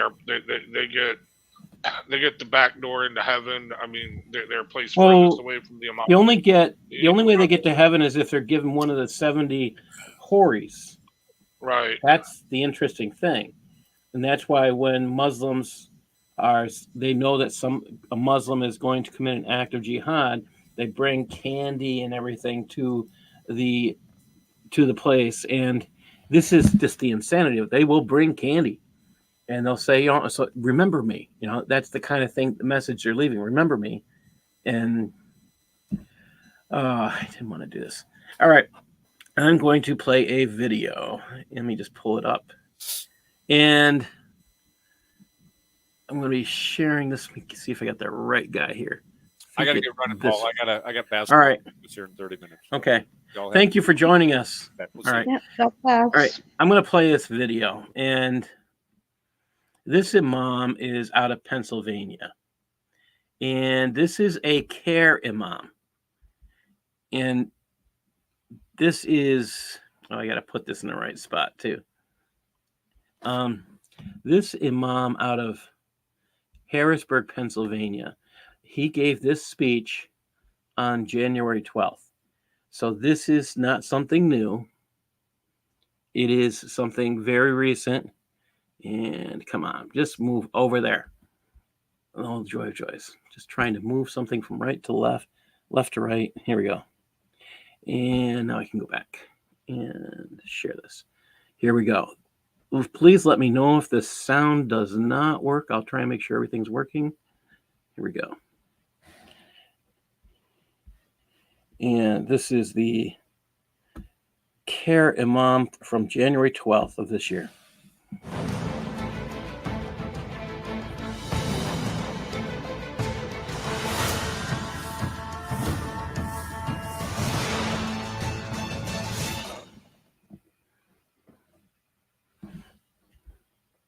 Oh, We before I were get one into Ummah this, and divided to 66. before I get into this, I want to tell you why I'm doing this. He's going to mention all the horrible things happening in Islamic countries. Remember the part that Eric just read? Keep that in mind. Us now. So they were able to control, destroy, steal the resources and money and oil and animals and gold and mine and everything. And control the Muslim Ummah countries. And even worse, when they gathered in Basel, Switzerland in 1895, and Herzl gathered with his people, the Zionists, and said, we will take the Quran out of their heart and put alternatives, divide them, and we will appoint the worst of their people on top of them as leaders. See what happened. Then we lost Palestine just 53 years after that. And look what's going on in Palestine, in Yemen, in Iraq, in Sudan, in Libya, in Syria, in Kashmir, the Uyghur brothers, the Rohingya. You name it. I can't name all the Muslim countries that are facing catastrophes. In Somalia, in Libya. It is much easier job for the enemies of Allah, for the devil and the supporters of the devil to conquer us, destroy our countries, control us. اللهم انصرنا على أعدائنا أعدائك أعداء الدين فإنهم لا يعجزونك. اللهم كن لأهلنا وإخواننا المسلمين المستضعفين في فلسطين. اللهم كن معهم في غزة أيدهم بنصرك. عليك بأعدائهم أعدائنا أعداء الدين ومن عاد الإسلام والمسلمين في كل مكان. اللهم حرر الأقصى من أيدي المغتصبين الصهاينة المعتدين وارزقنا صلاة فيه قبل الممات. He said all those. He couldn't even. He said 66 countries that were Islamic. There's 57. Yeah, he doesn't know how many Muslim countries there are. He couldn't list them all, but he did know that things were not going well in Islamic countries. So, are they getting themselves killed off? Are they killing each other? Well, killing each other is part of what goes on. And the biggest people to suffer under Sharia, under Islam, are Muslims. And this is one of the reasons we do this each week, is so Muslims can make a choice. Maybe we should leave this faith. It's not exactly good for us. Even the piece we've looked at, and I said we really didn't want to laugh because it's a serious nature we're talking about, the death industry. I mean, why did they decide you had to keep secret? They want the English people to try and not look at nakedness when they're supposed to be cleaning it. Why was that important to not tell them, and why not translate that correctly? I can't understand the reasoning for that. If anybody else can, please let me know, besides trying to treat English people as stupid. Yeah. I want to bring up one very important point. The last thing you said was for the Al-Aqsa Mosque, and that is built over the temple Yes. at Jerusalem. Now, another thing about the Al-Aqsa Mosque that is important to understand. The Al-Aqsa Mosque is a place that they store weapons, and they've been caught doing that. They have been caught storing stones to throw at Jews. That's another thing they've been caught doing. They've been caught storing terrorists. Oh, yeah. These are all things that have been proven and documented highly, okay? You can find pictures of it anywhere you look. I These want to are all continue there. on with that. You know, that you mentioned the stones. Well, that is a cycle for every year. It's a money-making scheme by the Muslims, for the Muslims, stoning the devil. They toss it at this one thing and like a big stone. But But that's supposed to be in Mecca where they would do that. So right, but the stones that they collect in that mosque, they throw at the Jews. That's what they do with that. Yeah, but it's Yeah. money making because they collect the stones and they sell them over and over again. So It's kind of nutty that this is, and you can't tell me that they. I mean, again, he's telling people. They're telling this is. There was so many imams that went out January 12th, and they got caught by memory for telling a lot of lies. This man, he was too scared, and actually, there's the other two imams that I could share. There's actually four altogether that I have. We're going to talk about it on Usama's show. If you want to join us 10 o'clock at night, there is just so much that they lie to their own people to create hatred. And this is one of the things that when I first look at this and I turned it to Usama, and we're going to cover this Saturday night. Three of these all spoken on January 12th. Lying to their own people to incite hate against Jews, purposely deceiving their own people, changing their own scriptures, and then claiming Allah can't protect his own word. They didn't come out and say it that way. They're just saying the Jews changed the scriptures and the Christians changed the scriptures. But they didn't want you to read the Quran to find out the actual truth here. And this is the stuff I think we all need to be putting out the videos like this. I'm going to recommend, I always give a big push out for people supporting memory.org, Middle East Media Research Institute. You can find this video on the Middle East Media Research Institute.org. I'm suggesting everyone go there, view these videos, share them out. It's kind of mind numbing that, like I said, we're going to cover 4. There's a 5th one. If we have time, we can't show that video. The 5th one is of a New York University professor who is engaging in a profane discussion that supports his love of terrorist groups like Hamas. And his support, and definitely, I mean, he's calling anybody who says babies were killed by Hamas liars. Again, he's doing everything he can to do propaganda for Hamas. He got suspended instead of fired. What fired him?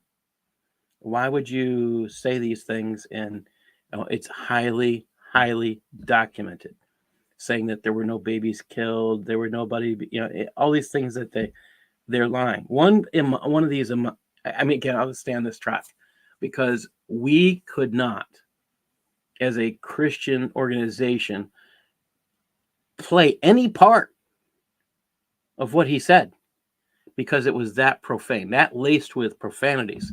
And this is a man sitting in a college classroom teaching young teens, early 20s, using that kind of a vocabulary at the New York University. How that has a place in an educational institution, I'm at a loss. I don't grasp that. I really don't. What is really going on there? Kind of stuck there. Now, I did want to get into one other thing tonight, and it's political. And I want to thank Rad because Rad brought it to my interest. And I am going to pull up something that Rad. Don't thank me. Oh. Don't thank me. Thank Twitter, man. Okay. No, seriously. Thank Twitter and let me explain this. DOJ, yeah. Yeah, okay. So when I first saw this come across my Twitter feed, I was like, "Oh, this has got to be a joke." I saw it on that's what I thought. Yeah, and wokeness, which is usually pretty good. It's like a libs of TikTok, a spin-off of that. But and wokeness had it. I'm like, "Oh, come on, dude!" I actually did chime in. I said, "Oh, come on, man! This can't be true. You can't be posting this stuff because then it's going to be recopied, repasted, and everybody's going to make fun of us saying that we're promoting false information. Knock this off." And then I got a reply that said, "No, dude, it's real." And because I'm looking at, because Fox News, CNN, all the local news stations, they're not having anything. And I've noticed this as a pattern. I hear it first on Twitter, literally every time, and then like a half an hour later, it pops up on the regular news feeds.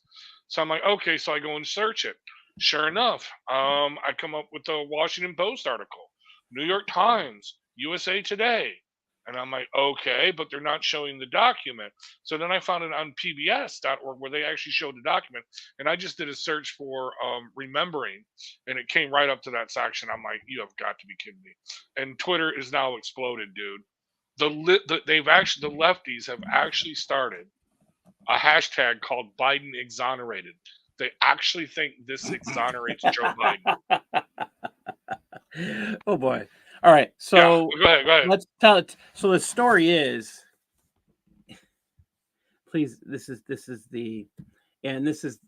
where this is supposed to be.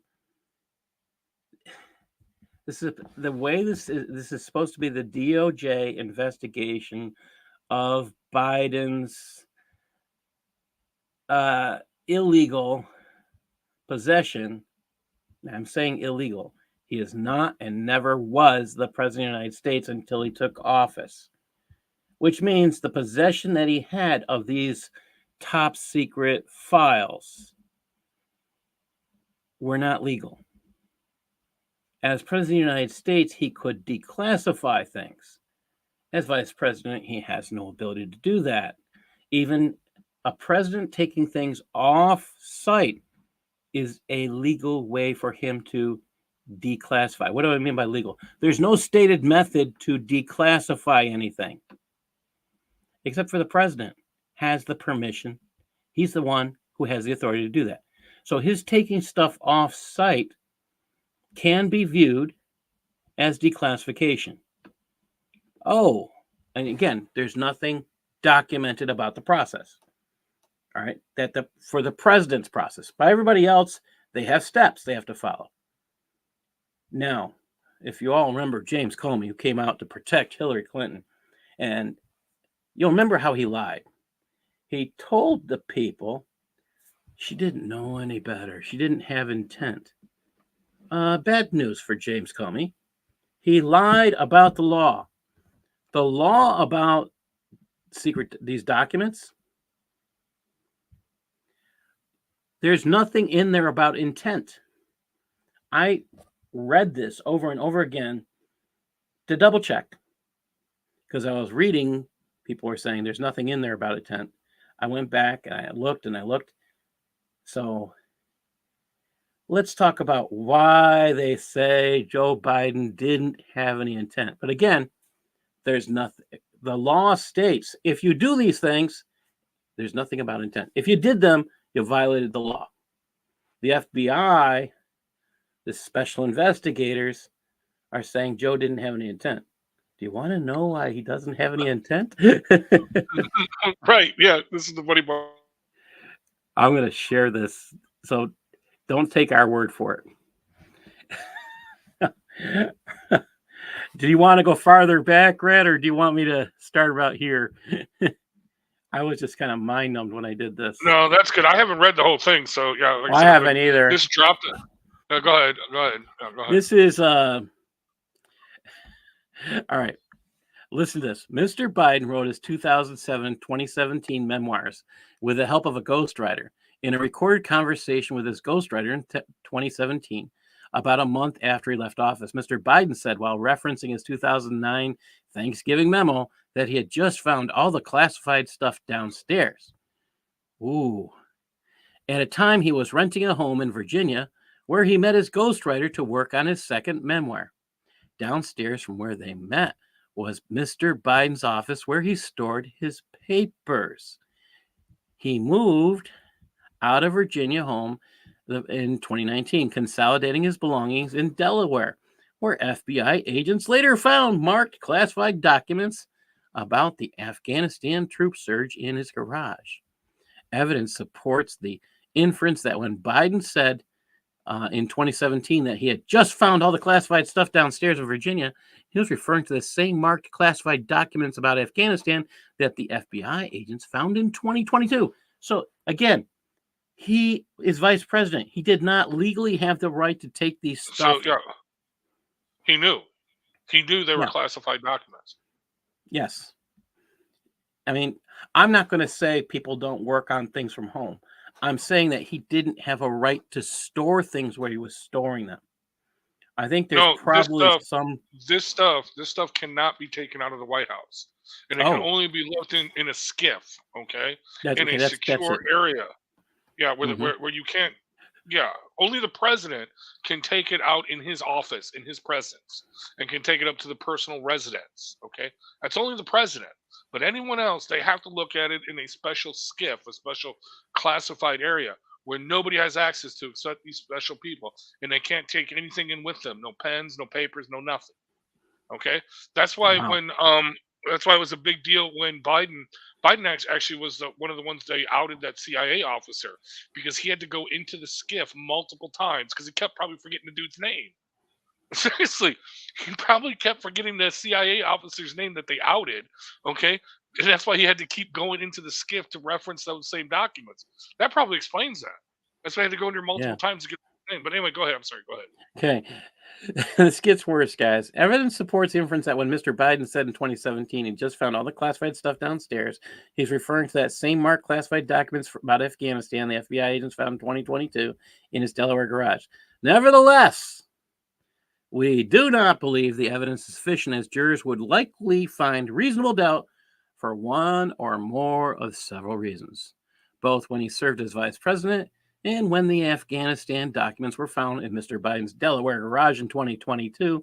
His possession of them in his Delaware home was not a basis for prosecution because as vice president and president, he had the authority to keep classified documents in his home. That's BS. That's BS. Sorry, not truthful at all. Wait a minute. Yeah.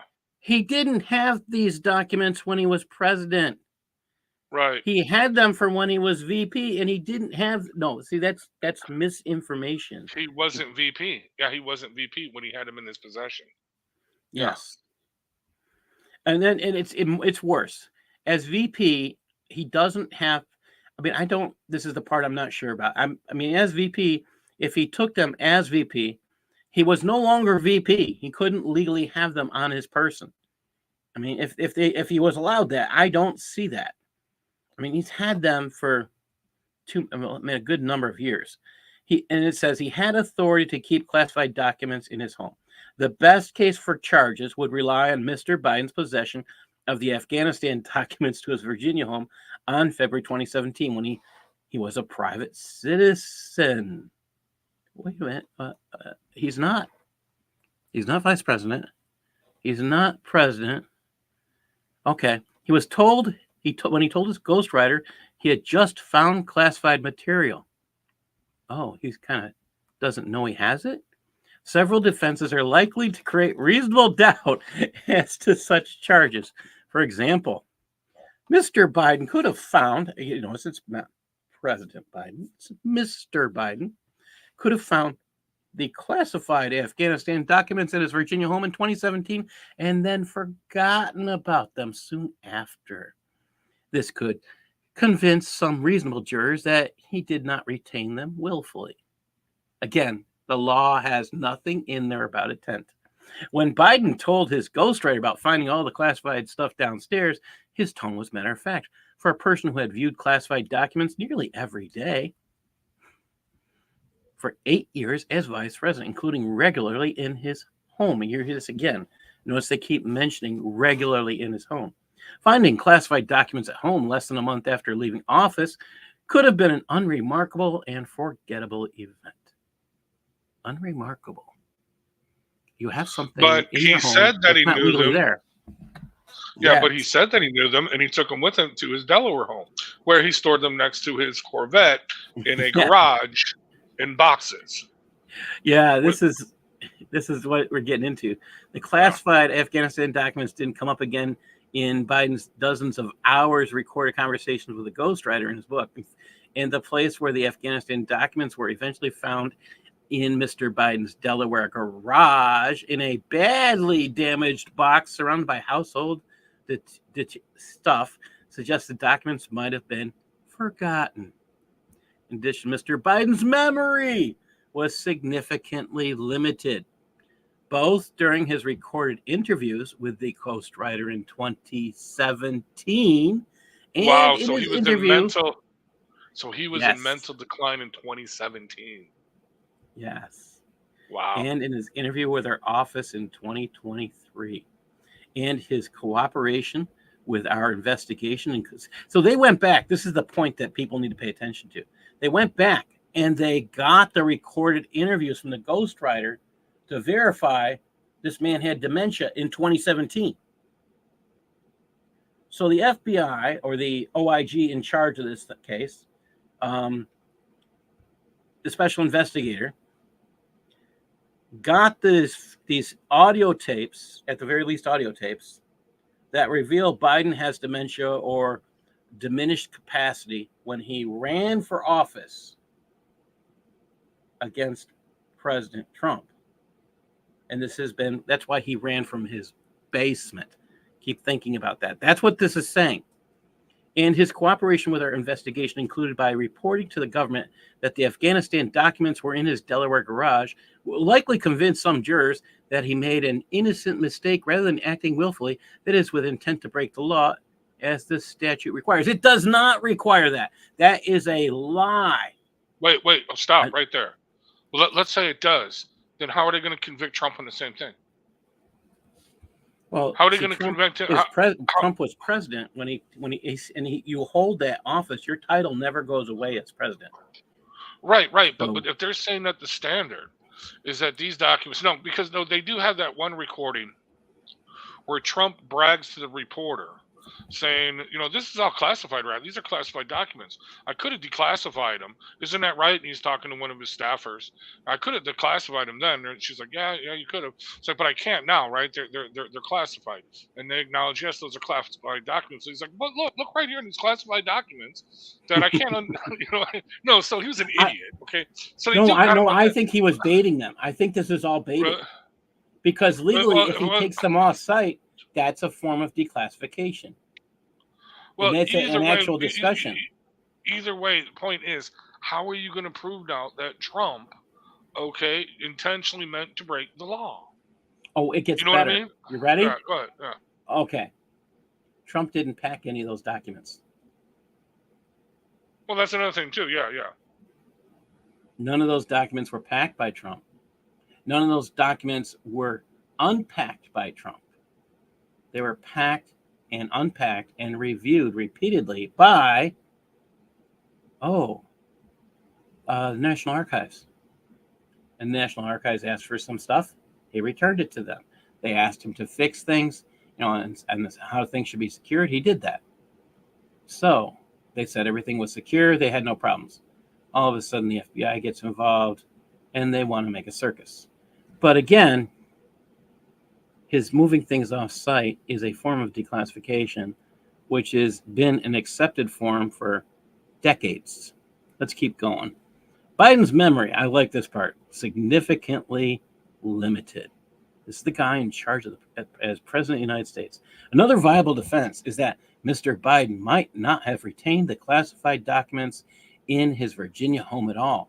They could have been stored by mistake without his knowledge at his Delaware home since the time he was vice president, as were other classified documents recovered during our investigation. Notice they're not telling us what they are. This would rebut charges that he willfully retained the documents in Virginia. Given Mr. Biden's limited precision and recall during the interviews with his ghostwriter and with our office, jurors may hesitate to place too much evidentiary weight on a single 8-word utterance to his ghostwriter about finding classified document in Virginia. 8 words. They're saying he could string 8 words together. Not much more. Well, another thing is, what would the ghostwriter say under cross-examination? You know what I mean? Oh, Did he show, but either way, listen to this. I mean, what they're saying is that this man is too mentally incompetent to stand trial. Yes, it's exactly what they're saying. But he's mentally incompetent to stand to be president.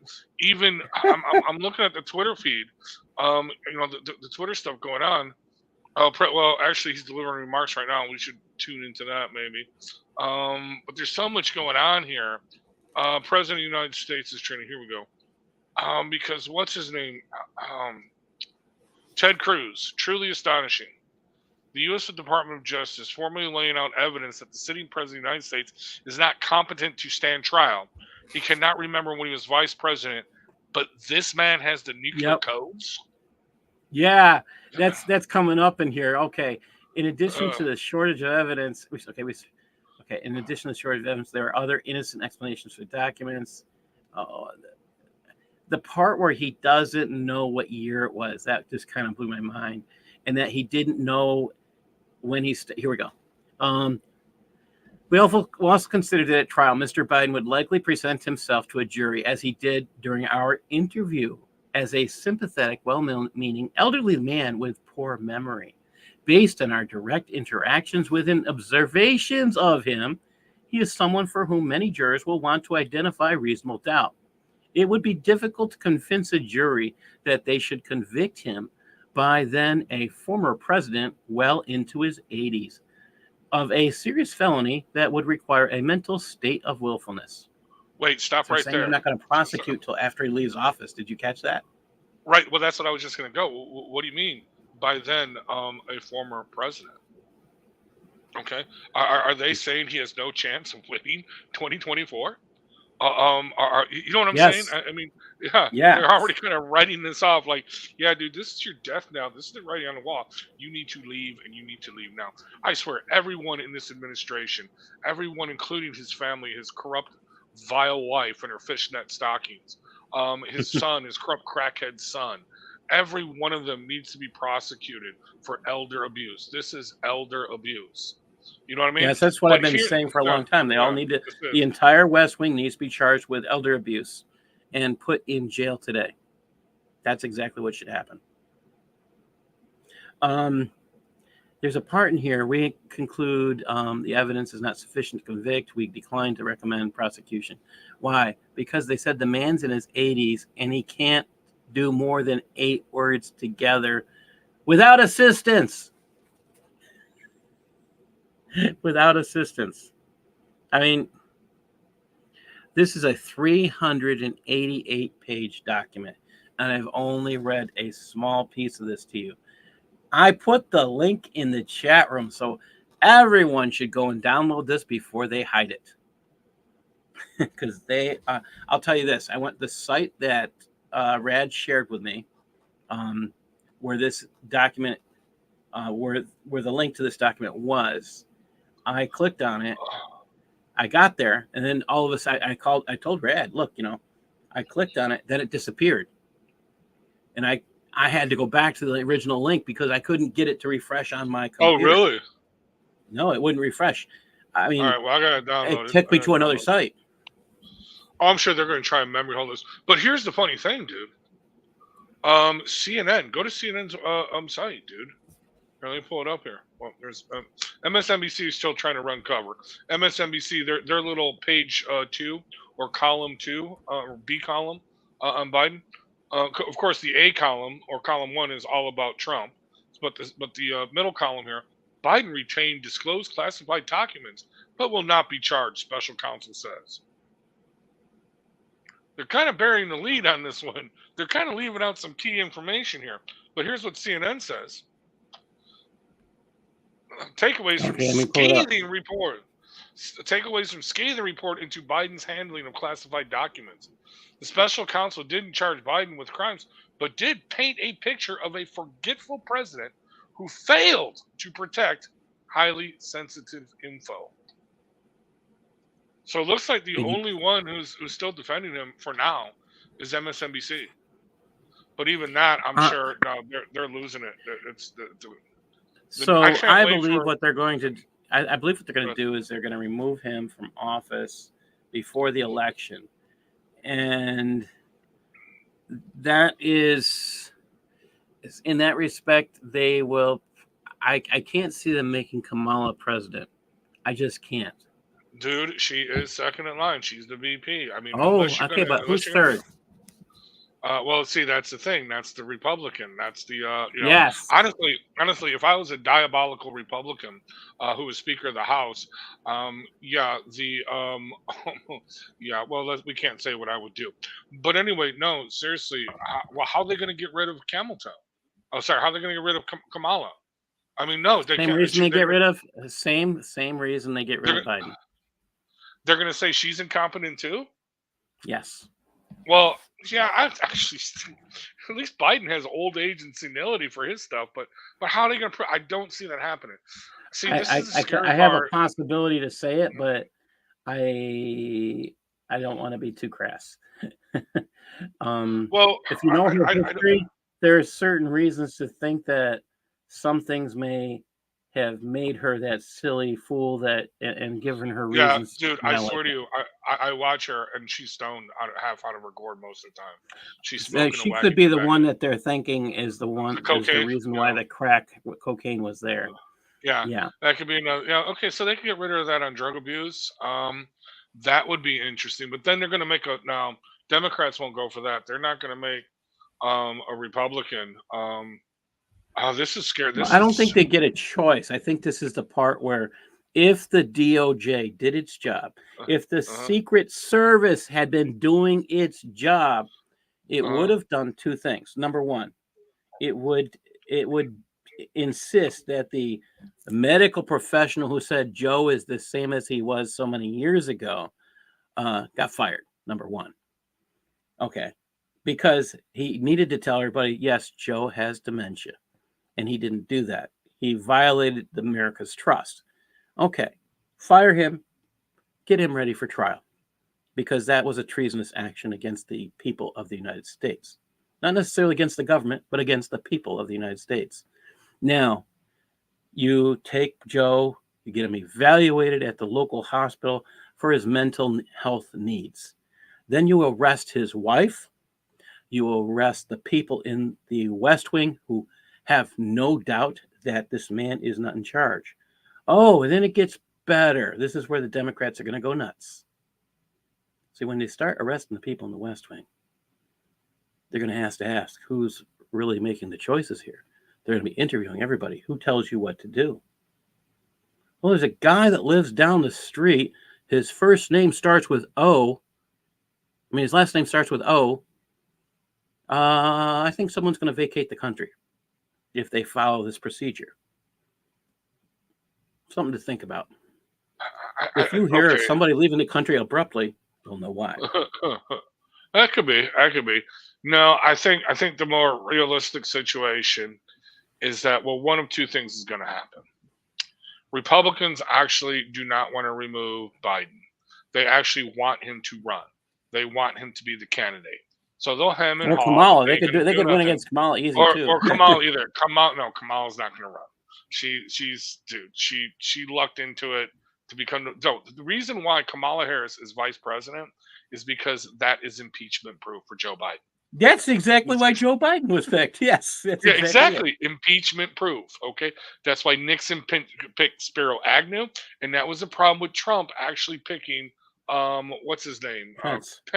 Okay. Because I don't think they impeachment proof.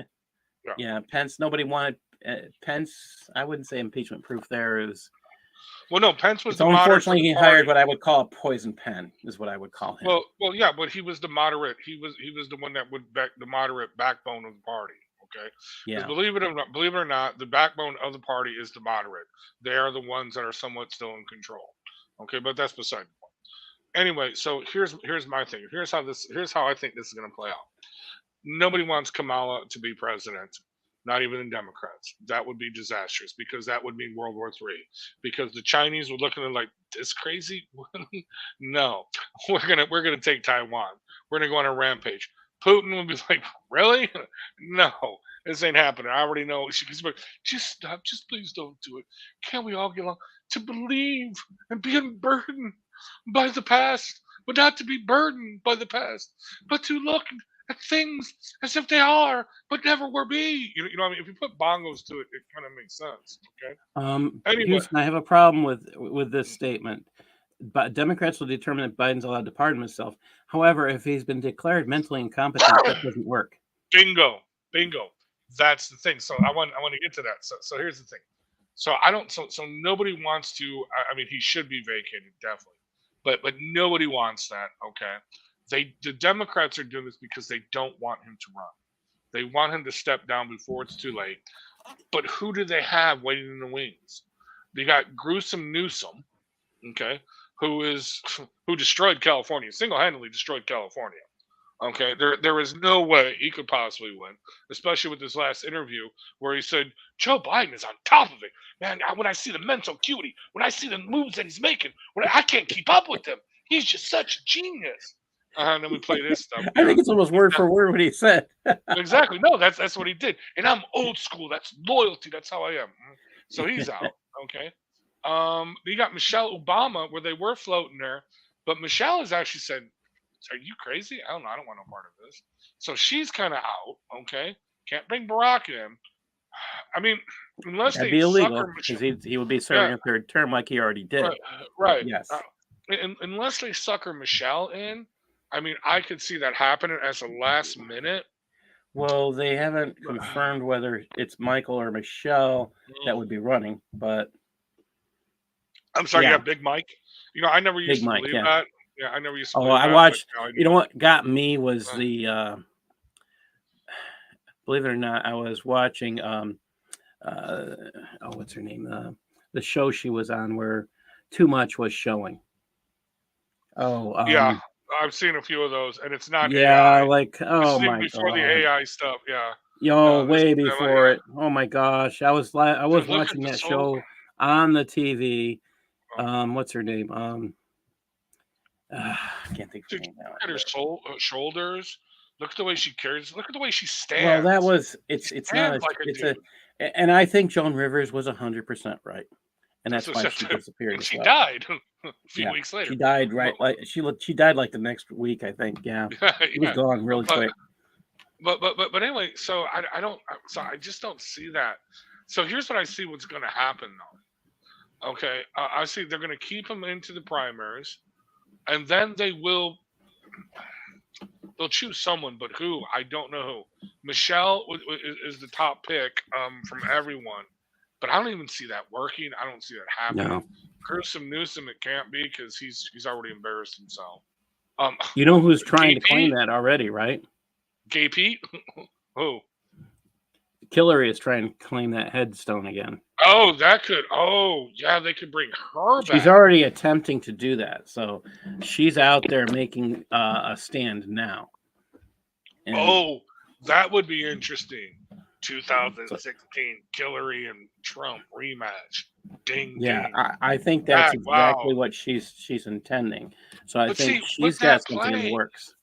But would that play with the Democratic base? No. Yes, that's what I'm saying. Because here's the thing that people are forgetting who would say that would work. Right now, even the people who knew Hillary before didn't vote for her before.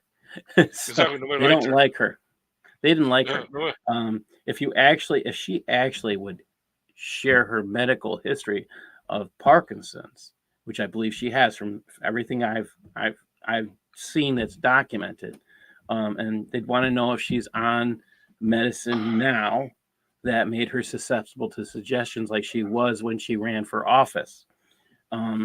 Don't believe she's on the same meds, but now the question is, which one is one of her body doubles, which she's had? I mean, it's been shown on TV.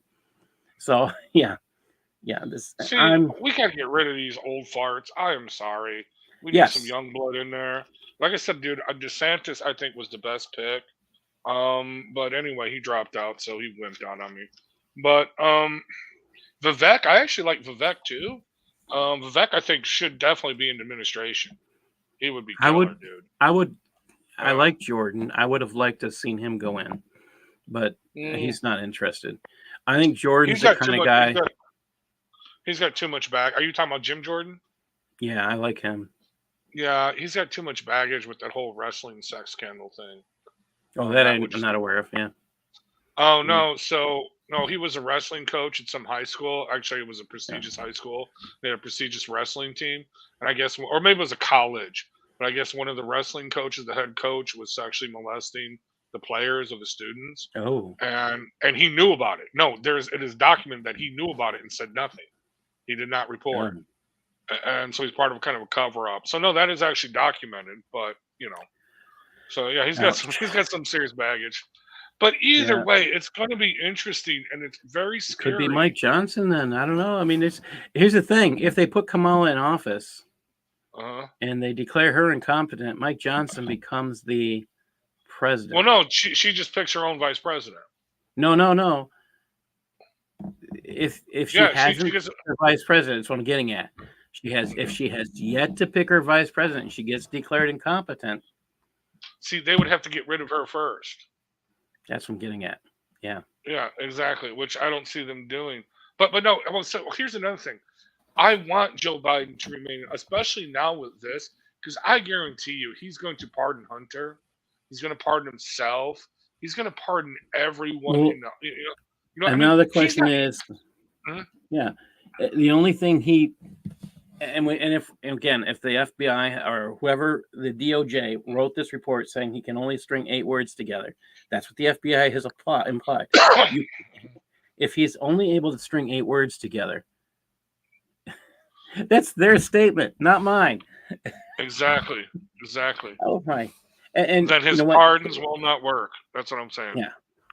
So, yeah, he cannot. You cannot clear yourself. You can't do anything at this point. He needs to be immediately removed, regardless. He should be. He should be, especially from what this report says.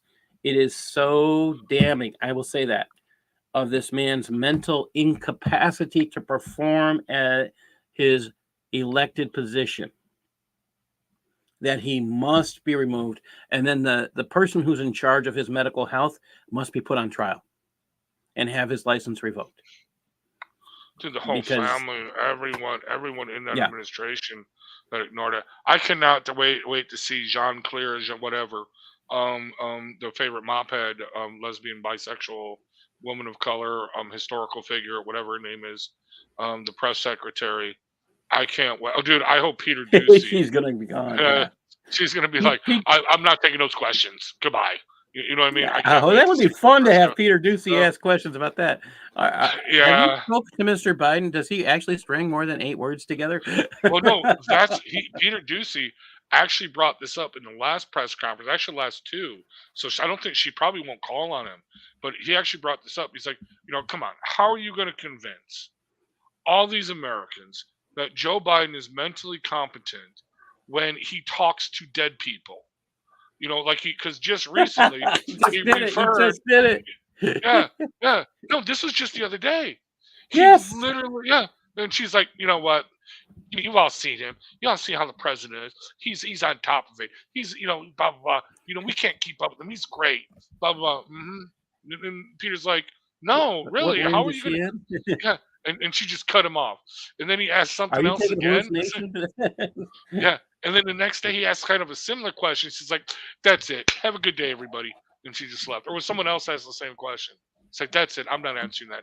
Have a good day, everybody. Oh, boy. If Biden had dementia in 2017 was a fast decline because you can see in 2012 VP debates. All right. I'm going to put this up. So I'm going to show, I don't think, I've only shown this on Usama's show. Let me just pull this up. I put something together called The Many Faces of Biden. And you showed it on Cross and Crescent, yeah. Yeah, I know. But yeah, I showed it there, but this is just, to me, it's just kind of mind-numbing. Sometimes you just have to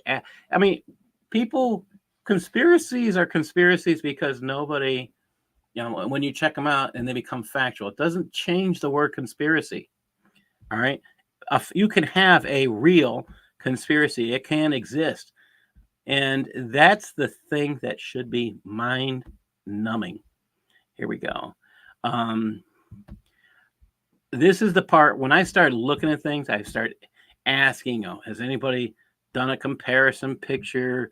Okay, this is Joe Biden vice president in 2014. You see that picture?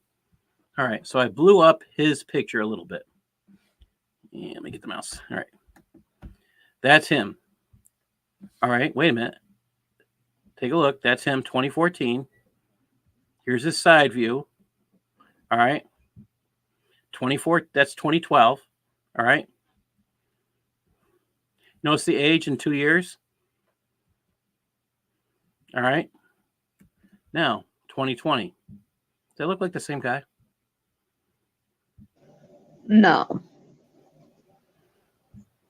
It doesn't I mean, even, if you the look, nose no, doesn't even look the same. I mean, I don't think the ears look the same. the chin. He has a different earlobe. His earlobe is different. I mean, chin is different. Yeah, I mean, overall, it's physically. Now, it's going to get better. You ready? These are, look at, I got this from the New Yorker magazine.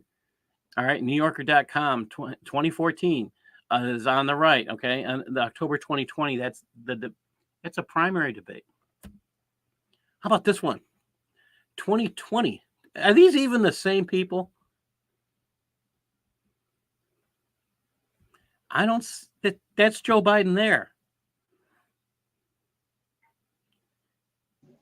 Yeah, my question is, which one is the real Biden? Well, that's what I'm getting at. How many replacements does he have? Breaking news. Breaking news. Hold on. So first of all, Biden's going to address the nation at 7:45. But here's what Today? Fox News is reporting tonight. Biden White House blames Israel war for forgetting basic facts during special counsel interview. We do not believe that the report treatment of President Biden's memory is accurate or appropriate, Biden's lawyer says. President Biden said on Thursday that he struggled to remember certain key dates during his interview with special counsel Robert Hur as a result of the ongoing Israeli-Hamas war. Okay, well, if that's the case, you shouldn't be president. If one thing is distracting you from remembering key dates, then you should not be president. You know what I mean? No. Okay, so he's digging his own grave. Biden told reporters he was handling an international crisis at the time of the interviews with federal investigators shortly after her release the 300-word page. I sought no delays. In fact, I was so determined to get the special that they needed. Anyway. Yeah. By the way, take a look at these pictures. I put the links up where you could actually find them. So I mean, if you didn't believe me, I mean, I could click on these. This is the one that kills me the most. So look, if I click on this, and see if I can go right there. All right, I'll pull that over. I mean, again, I took these off of news sites. I'll show you. So I'm not making this up. This is the stuff that really, I mean, I just started asking. There he is. I didn't make this up. I mean, yeah. I wish this stuff wasn't true. I mean, I only started looking at this stuff because I just started asking questions. I'd like to see that. There he is in 2021. Okay, but no, right there. Look, stop right there. Look at those eyes. I bring up those eyes and I'm going to tell you, okay?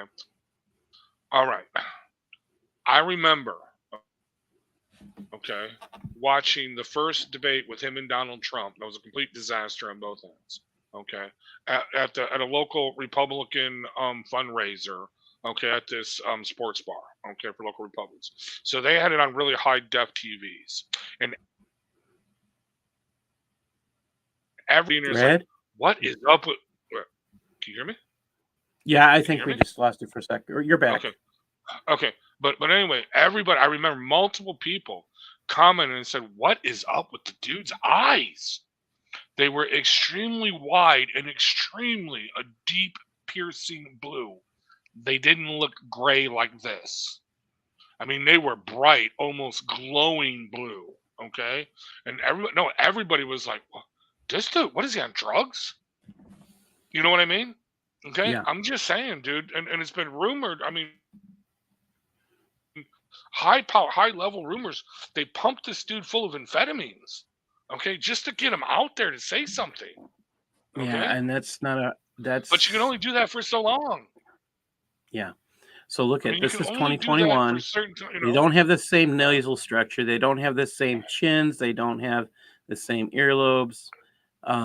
No, this could be no. Okay, well, I mean, he could let's have a be devil's shaved eyebrows. I could say that maybe, but the eyes are so different. facelift. It could have cosmetic surgery, facelift. Again, this is where I Um, say I am not a.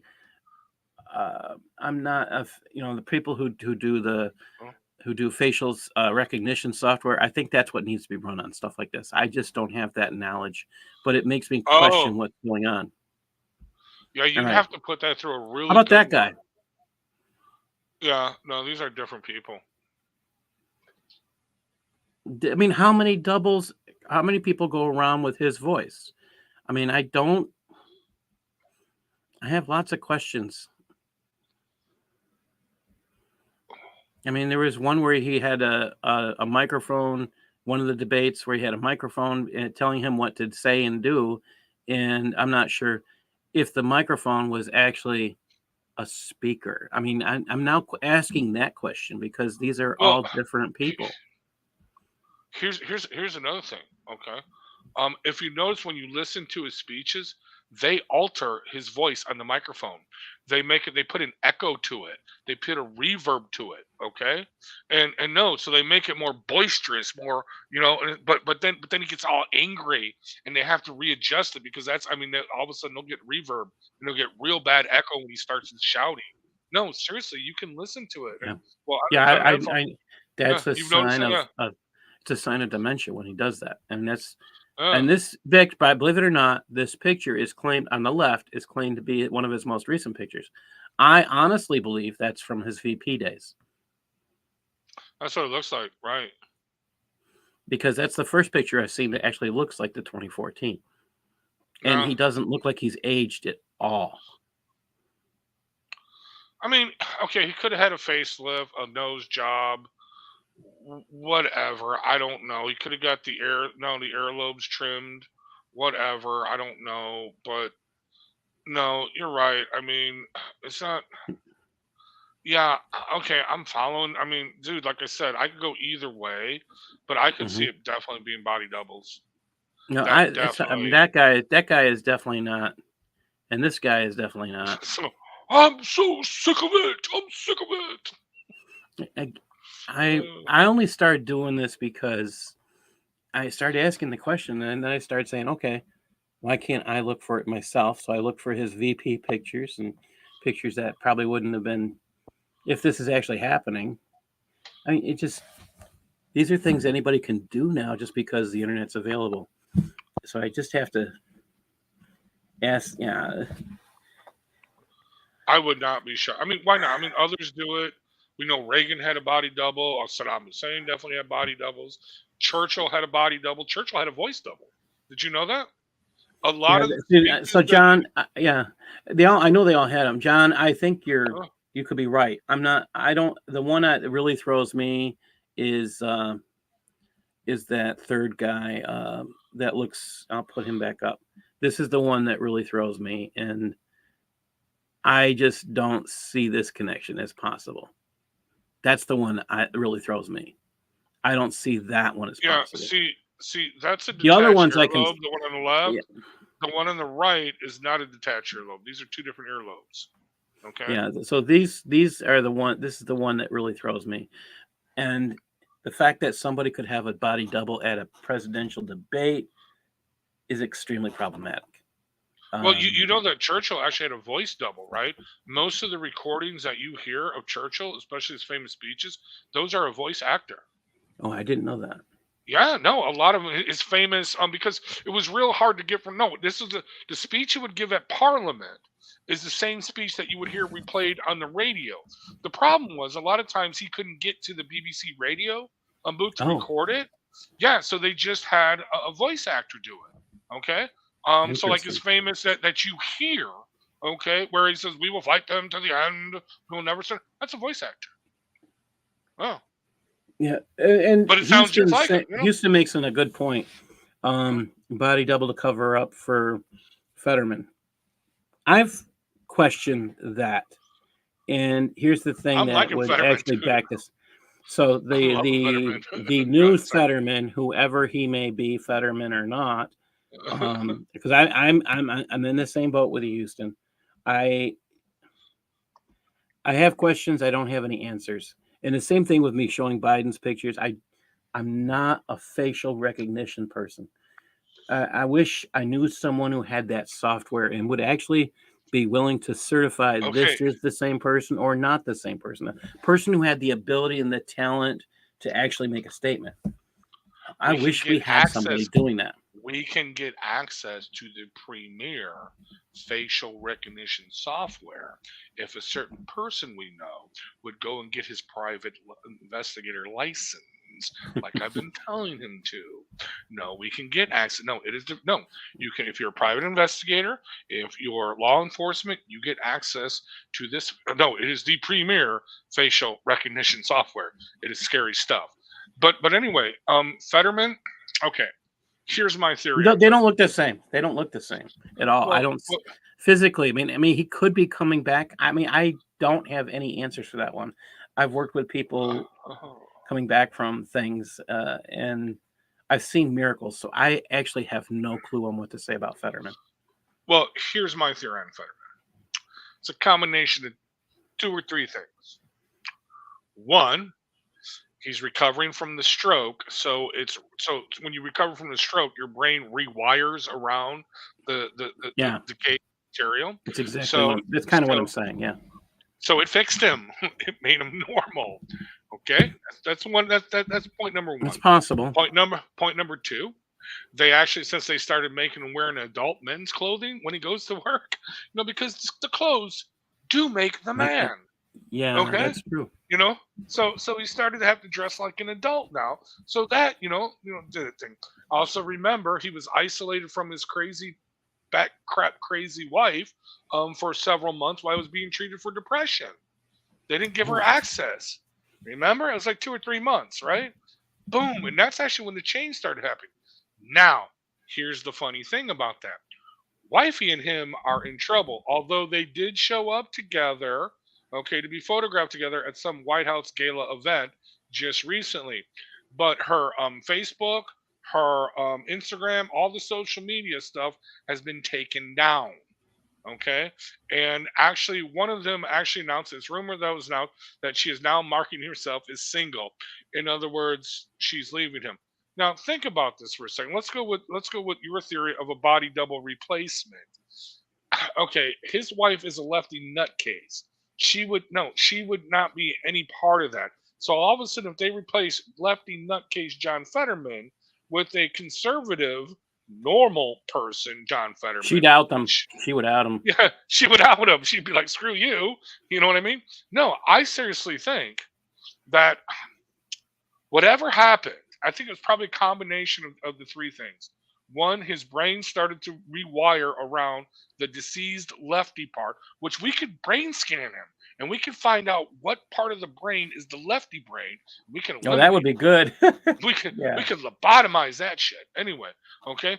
And a combination of that and that he's forced to wear adult clothes, to dress like an adult now. And really, I am telling you, people, I dress like a slob now thanks to COVID. But I'm telling you, when I put on that suit for that job interview, the suit makes the man. You feel it. You know what I mean? Okay. So Yeah, combination of that. And also he was isolated from his back crap crazy wife for several months, or not several months, but for a couple months, while he was covering from the depression, where he looked at things in a different worldview. That's what I'm thinking. I think it's John. possible with Fetterman. I think it's possible. I think that. I mean, I don't. Again, I would love to see someone. And they also had the with lump. facial recognition software to be able to certify something.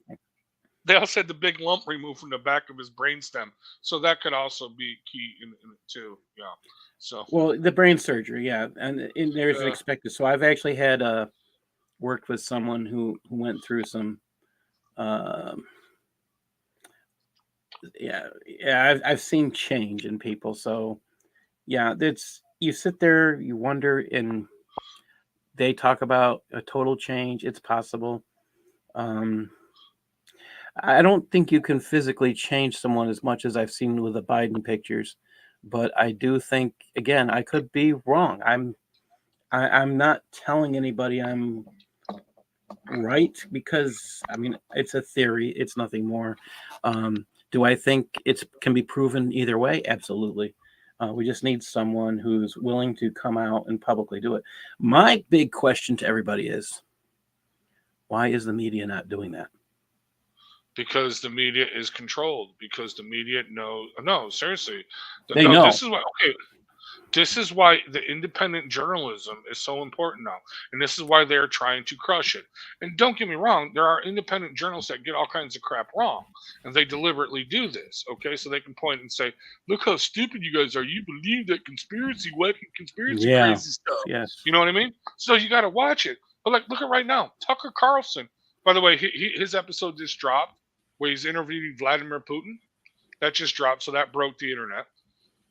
Just now, actually. No, just a couple hours ago before you started the show. So that dropped. Where he interviews Vladimir Putin. But look how they're hating him. He's a traitor. Oh my God! How dare he interview Vladimir Putin? Yeah, look at all the regular. I actually want to go. I want to go Putin. listen to that because Yeah, I want to to see if he says some of the things that I think are possible. So I'm going to be listening to that. So I've been going I over some of the recommend comments. everybody who wants to know. So you've only been getting the Ukrainian propaganda if you live in the United States, unless you're looking for more. You're in general, even from Fox News, you're in general only hearing the Ukrainian point of view. And I think it would be interesting to hear. I mean, I have my big question that I would love to ask Putin. If there's one question I would ask is, why did your men go through Chernobyl? That's the only question I want to ask. I think he has an answer. When they went into Ukraine, they went through Chernobyl. Oh, right. Didn't they secure it or something? Yeah. I forgot what it was. That is I know what the Russian propaganda or the person who told me it's Russian propaganda said. But I'm the one who tends to believe that more than anything else, because anybody who is our age or older knows Chernobyl was a bright light in terms of nuclear disasters. And anybody who would send their military through an area that was known to light up their gonads, and then they wouldn't have as many military because their boys that they sent over to take care of things came home and they were sterile.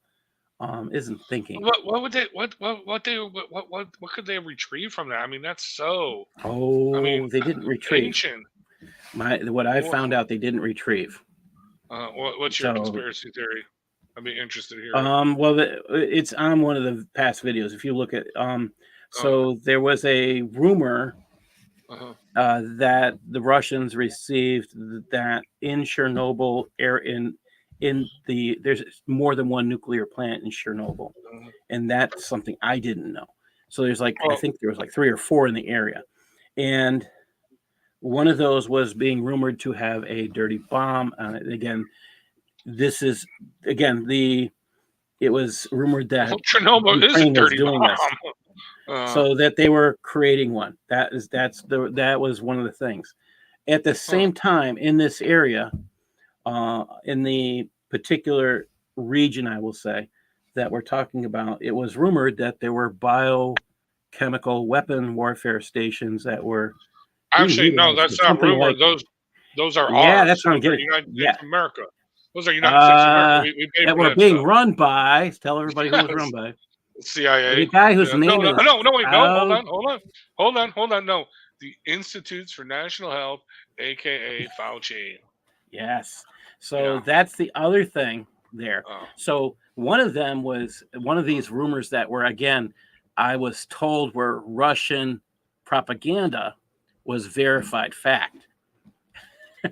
So it makes me wonder if, again, these were 2 pieces I found in one document, which makes me wonder if the other element about the dirty bomb was accurate. Well, see, I went looking, and I don't normally look for stuff like that, but I just wanted to find if there's anything that would explain it. That's what I was talking to Eric about last night. He couldn't confirm or deny, but yes, we have special forces for forward operating bases pretty much all over the world. Yes. In these hot zones. where they just observe, or limited contact, limited interaction. But no, these are Yes. definite military, our personnel, which is the whole reason for the mRNA vaccine. Well, we're probably running out of time. Remind me to explain that whole thing when I found out about why it was spun up so quickly, because they've been working on this stuff since the 1990s. But anyway, I do Oh yeah, want to we have address that. one. That's actually documented by Yes, yeah, the guys behind the mRNA virus, yes, the mRNA quote vaccine. they Okay, wanted. let's go through gene therapy. Gene therapy. Yes, Yeah. the DOJ in the 1990s, they issued for a contract for grants, okay, grant money, federal funding, okay, to develop a vaccine that could be spun up quickly. The priority was 6 months to a year, okay, and that would provide, okay, 98% protection for up to 12 weeks with what do you call it, boosters being able to be generated and spun up that would provide extra protection for an additional 6 to 8 weeks. Okay, that could be spun up in a matter of a month or so. So, in other words, and it specifically says to protect our war fighters operating in Central Asia, where bat viruses are common. So they deliberately, this is what they wanted. Something that could, okay, if you're going to deploy your forward operating, your special forces, your war fighters into the jungles of Asia, into China, wherever, and you don't want them to get sick, you could spin up this vaccine, inject them. They would be protected for a good, 6 to 12 week deployment. And if necessary, you could give them a booster that would give them an extra 6 to 8 weeks. I This want is to go back to deliberately it, what they John. want. Yeah, John Wilson. Good point here. He said a Biden double sounds rather silly to me. Just saying. So he does have a. If he does have a double, surely the double would make more sense. So, John, you're asking the same question. So Yep. here's my wild thoughts. You ready? Wild thoughts. We serve a living God, and sometimes God interferes with someone's plans, and that's my only answer. Maybe there's two bibbling idiots out there. That's all I can say. Actually, And Paul, yeah. can, Well, can, hold on. Let me can I finish this address? one. Let Sure, me sure. finish this one. You can go back. It says even if Biden retroactively is determined retroactively incompetent, that wouldn't invalidate the bills he signed, because bills become law without a signature, but could affect the 10 bills he vetoed. And you know what? Uh, I agree with that's you, not true. Houston, on this too. No, Yeah, that's not true. bills No, don't no. become law. Bills don't become law without a signature in this country. Yeah, For they have to be for signed. you have to be signed. You can't be. Yeah, they don't become. They They can have do. to absolutely be signed. They No, get rejected. yeah, they have to be signed in order by the president in order to become law. But they can do a silent veto where it gets sent to their desk and they just put the bill in the law in their desk.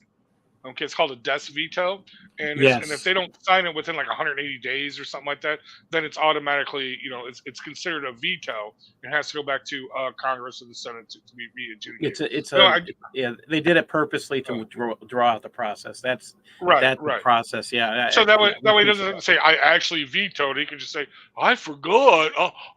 My Do it memory again, is guys. failing me. Yes, yes.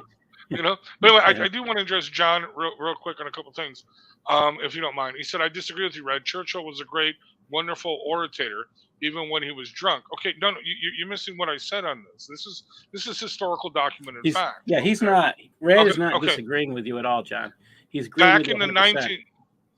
back in the 1930s, okay, they did not have sound systems set up in the House of Parliament, okay, where they could not grasp, okay, the orator speaking, okay, all right. So basically, what they would do was that Churchill would give his speech before the House of Commons or full Parliament or whatever it was, okay, and then sometimes yes, he would be able to make it to the BBC sound studio, okay, to re-record what he had just said to the House of Parliament, okay.